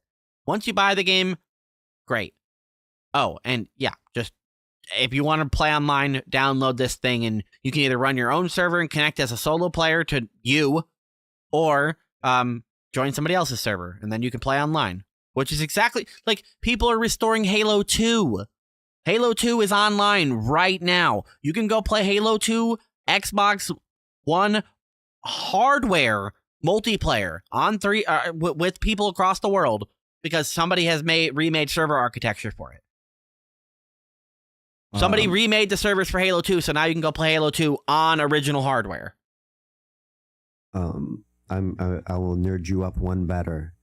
For the Sega Dreamcast, people have been able to use a Raspberry Pi to get it to use dial-up style internet to connect and play Phantasy Star Online. The original? Yes, on the Sega Dreamcast. Yeah, Yeah, PSO, yep. Yep. On a 27-year-old console. Yeah, so it's not impossible. It would just be so much like here, you could even do the scumbag thing that people be mad about but still go with. All right, we've discontinued the game. It's permanently closing on March 12th. publicly. And if you would like, you can download the server for $9. Yeah. Options, at least, please. Here's a final DLC, the Keep It Alive DLC. $10 and you get to play the game after we kill it. We get some money and you get what you want. Would be so easy, but we're not there yet. So I agree with you. I hope it's unfortunate we have to force legislation for it and people can't just be like, yeah, that's a good idea. What do you mean? Right. No, everything always seems so apprehensive when it is beneficial to everyone. Right, that's a great fucking deal, especially for big games like, like we'll use Grand Theft Auto 4. If Rockstar was like, the GTA 4 servers are offline now, you can no longer matchmake and you can no longer play with anybody on GTA 4. The fucking community would have a server up with that within 13 minutes of that announcement. Yeah. Yeah, and that's the other part of it too, is the support for a game in the community. And it's also nice because then games that didn't have a chance might have a second life, and that's good that should make the developers and the people who coded and worked on that game and made assets feel good that somebody's actually getting to see their art. Yeah, it's just a shame for those always online permanent games to like. Somebody went through and made that field and put those trees there and made sure the lighting hits it right and makes it look good and made that dirt road curve just that way. And then now you can never ride on it ever again. Ever. You can only watch videos of somebody else riding on it. And that's just stupid. Fucking Bungie did that thing to their own Destiny game. They just like, you cannot play the original campaign. It does not exist. You can go watch people play it, but you can't do it. Fuck you. Even if you bought the game, which you did. So kill yourself. Ugh. I'm done bitching. Yeah. I'm gonna go back to stuff I like. Yeah, that's fine. Yeah. The last topic here, which is actually at the top of my notes, is things have been going well with Rowena and I, and we have been spending our time with talking and also viewing things that both of us like. She has showed me Stargate, which I have not seen. I'm familiar with it a little bit. Family friends of mine were really into it when I was growing up, so I was around it a lot in discussion of it and stuff, but I never really experienced it for myself. We watched the original movie, and it wasn't bad. It wasn't great. I liked what it did. It was a interesting enough premise and world that clearly was able to be expanded upon because they made TV shows and movies and everything after that. So, this might be a rare example of the source material kind of being mid and the follow-up seemingly be better, because we watched the first episode of SG-1 and that was fantastic. So I don't think it would have been fantastic if the movie didn't exist and set up all that shit that was not fantastic, but that's fine. That is we'll use Borderlands as a great example. Borderlands 1 fucking sucks. But if you really want to appreciate Borderlands the pre-sequel, Borderlands 2, and all of the glory that it is, you do have to go pay your dues, unfortunately. So go deal with Borderlands 1. Even if you don't play the entire thing, you should watch somebody else play it and enjoy and go through and pause it and read the stuff and whatever. At least experience it. Same with Stargate. I would imagine you have to watch the movie to actually appreciate the show, because otherwise I'd be constantly asking, what the fuck is this about? What the fuck is that about? What is this? What? And I don't mind asking those questions whenever they're answered. So they already answered it. Just go watch the movie, which we did. And I'm liking it so far. On the note of sharing things, she has seen part and a little bit of the 60s Lost in Space series, which is an adaptation of the book.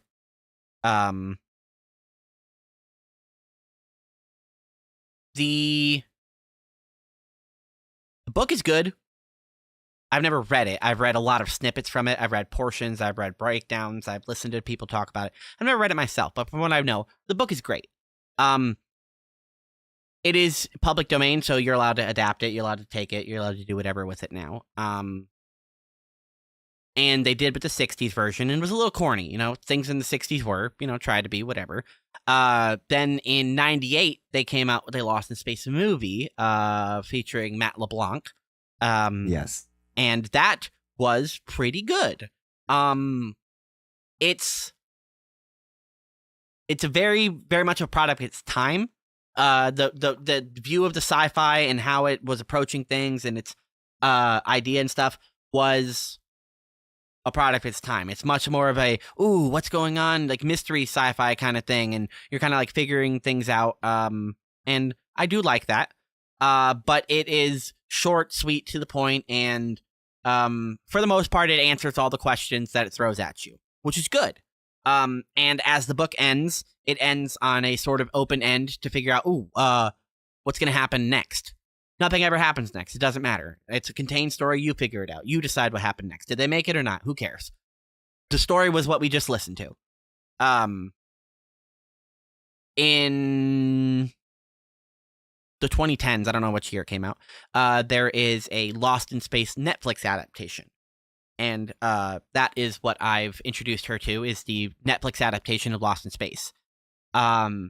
This is one of the few shows that I ever watched as it was coming out.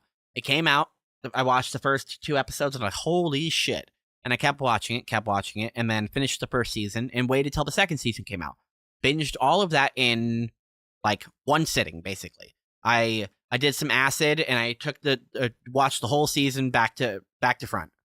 And then waited for the third season and did the same thing. So I am intimately familiar with this adaptation of Lost in Space, and I am so happy that she hasn't seen it, because it means she gets to experience it for the first time. And I'm excited to see her questions and her reactions to things, because as I was telling her when we were watching it, Lost in Space, this adaptation, is one of, it's the only one I can come up with, but I'm going to say one of the only fiction, or has one of the only fictional characters that I hate. There's a lot of characters that are unlikable, a lot of characters that are dislikable, a lot of characters that you hate moments of, and you're like, oh man, this character fucking sucks, or whatever. But the Lost in Space Netflix adaptation, there is a character in it that I fucking hate. I hate that character. If I was there in that world, her and I would have beef. There's so much shit that I can't with that person. And that is a really good writing to make me feel that way about a character. Because I know it's not a real person. Right. But No, I to understand. elicit the hate reaction from a fictional person, I'm like, oh, you guys wrote good. Yes, I can think of one exactly right now off the top of my head that is a character in a piece of literature that I absolutely just fucking hate. And it's because it's well written in that way that it's a true villain in that way. You hate that character, you know. There's no making this, like, they've taken Darth Vader and humanized him, you know. He's a child murderer, but people like Darth Vader for whatever reason. This person that I'm thinking of is just a fucking cunt. Like, is one of the worst characters. I hate them, and it's because they need to be that shitty person, and it works out so well for the story. So yeah, I can kind of understand where you're coming from with that. I really enjoy that. I too also have not seen the Netflix adaptation. I watched the first bit of it. It was really good, but then I just fell off of watching anything, period. So, you know, it's nice to know that you like a lot of television shows. I never really talked to you about TV and stuff that you like. I really liked watching the adaptation because I have seen parts of the 60s show. I know the source material. I've seen the 90s movie. So I know where the story can go and is supposed to go, you know? But the adaptation is really, really good because, like I said, it's public domain. They don't have to go one-to-one. They can do whatever they want. They can use the source material. Sherlock Holmes could show up. Legally speaking, he could. He's not going to, but because they have that freedom, they don't have to go one-to-one with the book. They don't have to go one-to-one with the movie. They can just adapt it. And I'm really excited for that because, or I was whenever I was watching it, because I was like, is this person who I think they're going to be? Oh, is this event going to lead up to this event? Okay, when does this happen? And some things you're able to predict, and you're like, yes, okay, cool, okay, I knew that was coming. And other things you're like, they're just making shit up, and I love it. Yeah, So no, I understand I'm really that too. enjoying both the adherence to the source material and also the crazy liberties they take.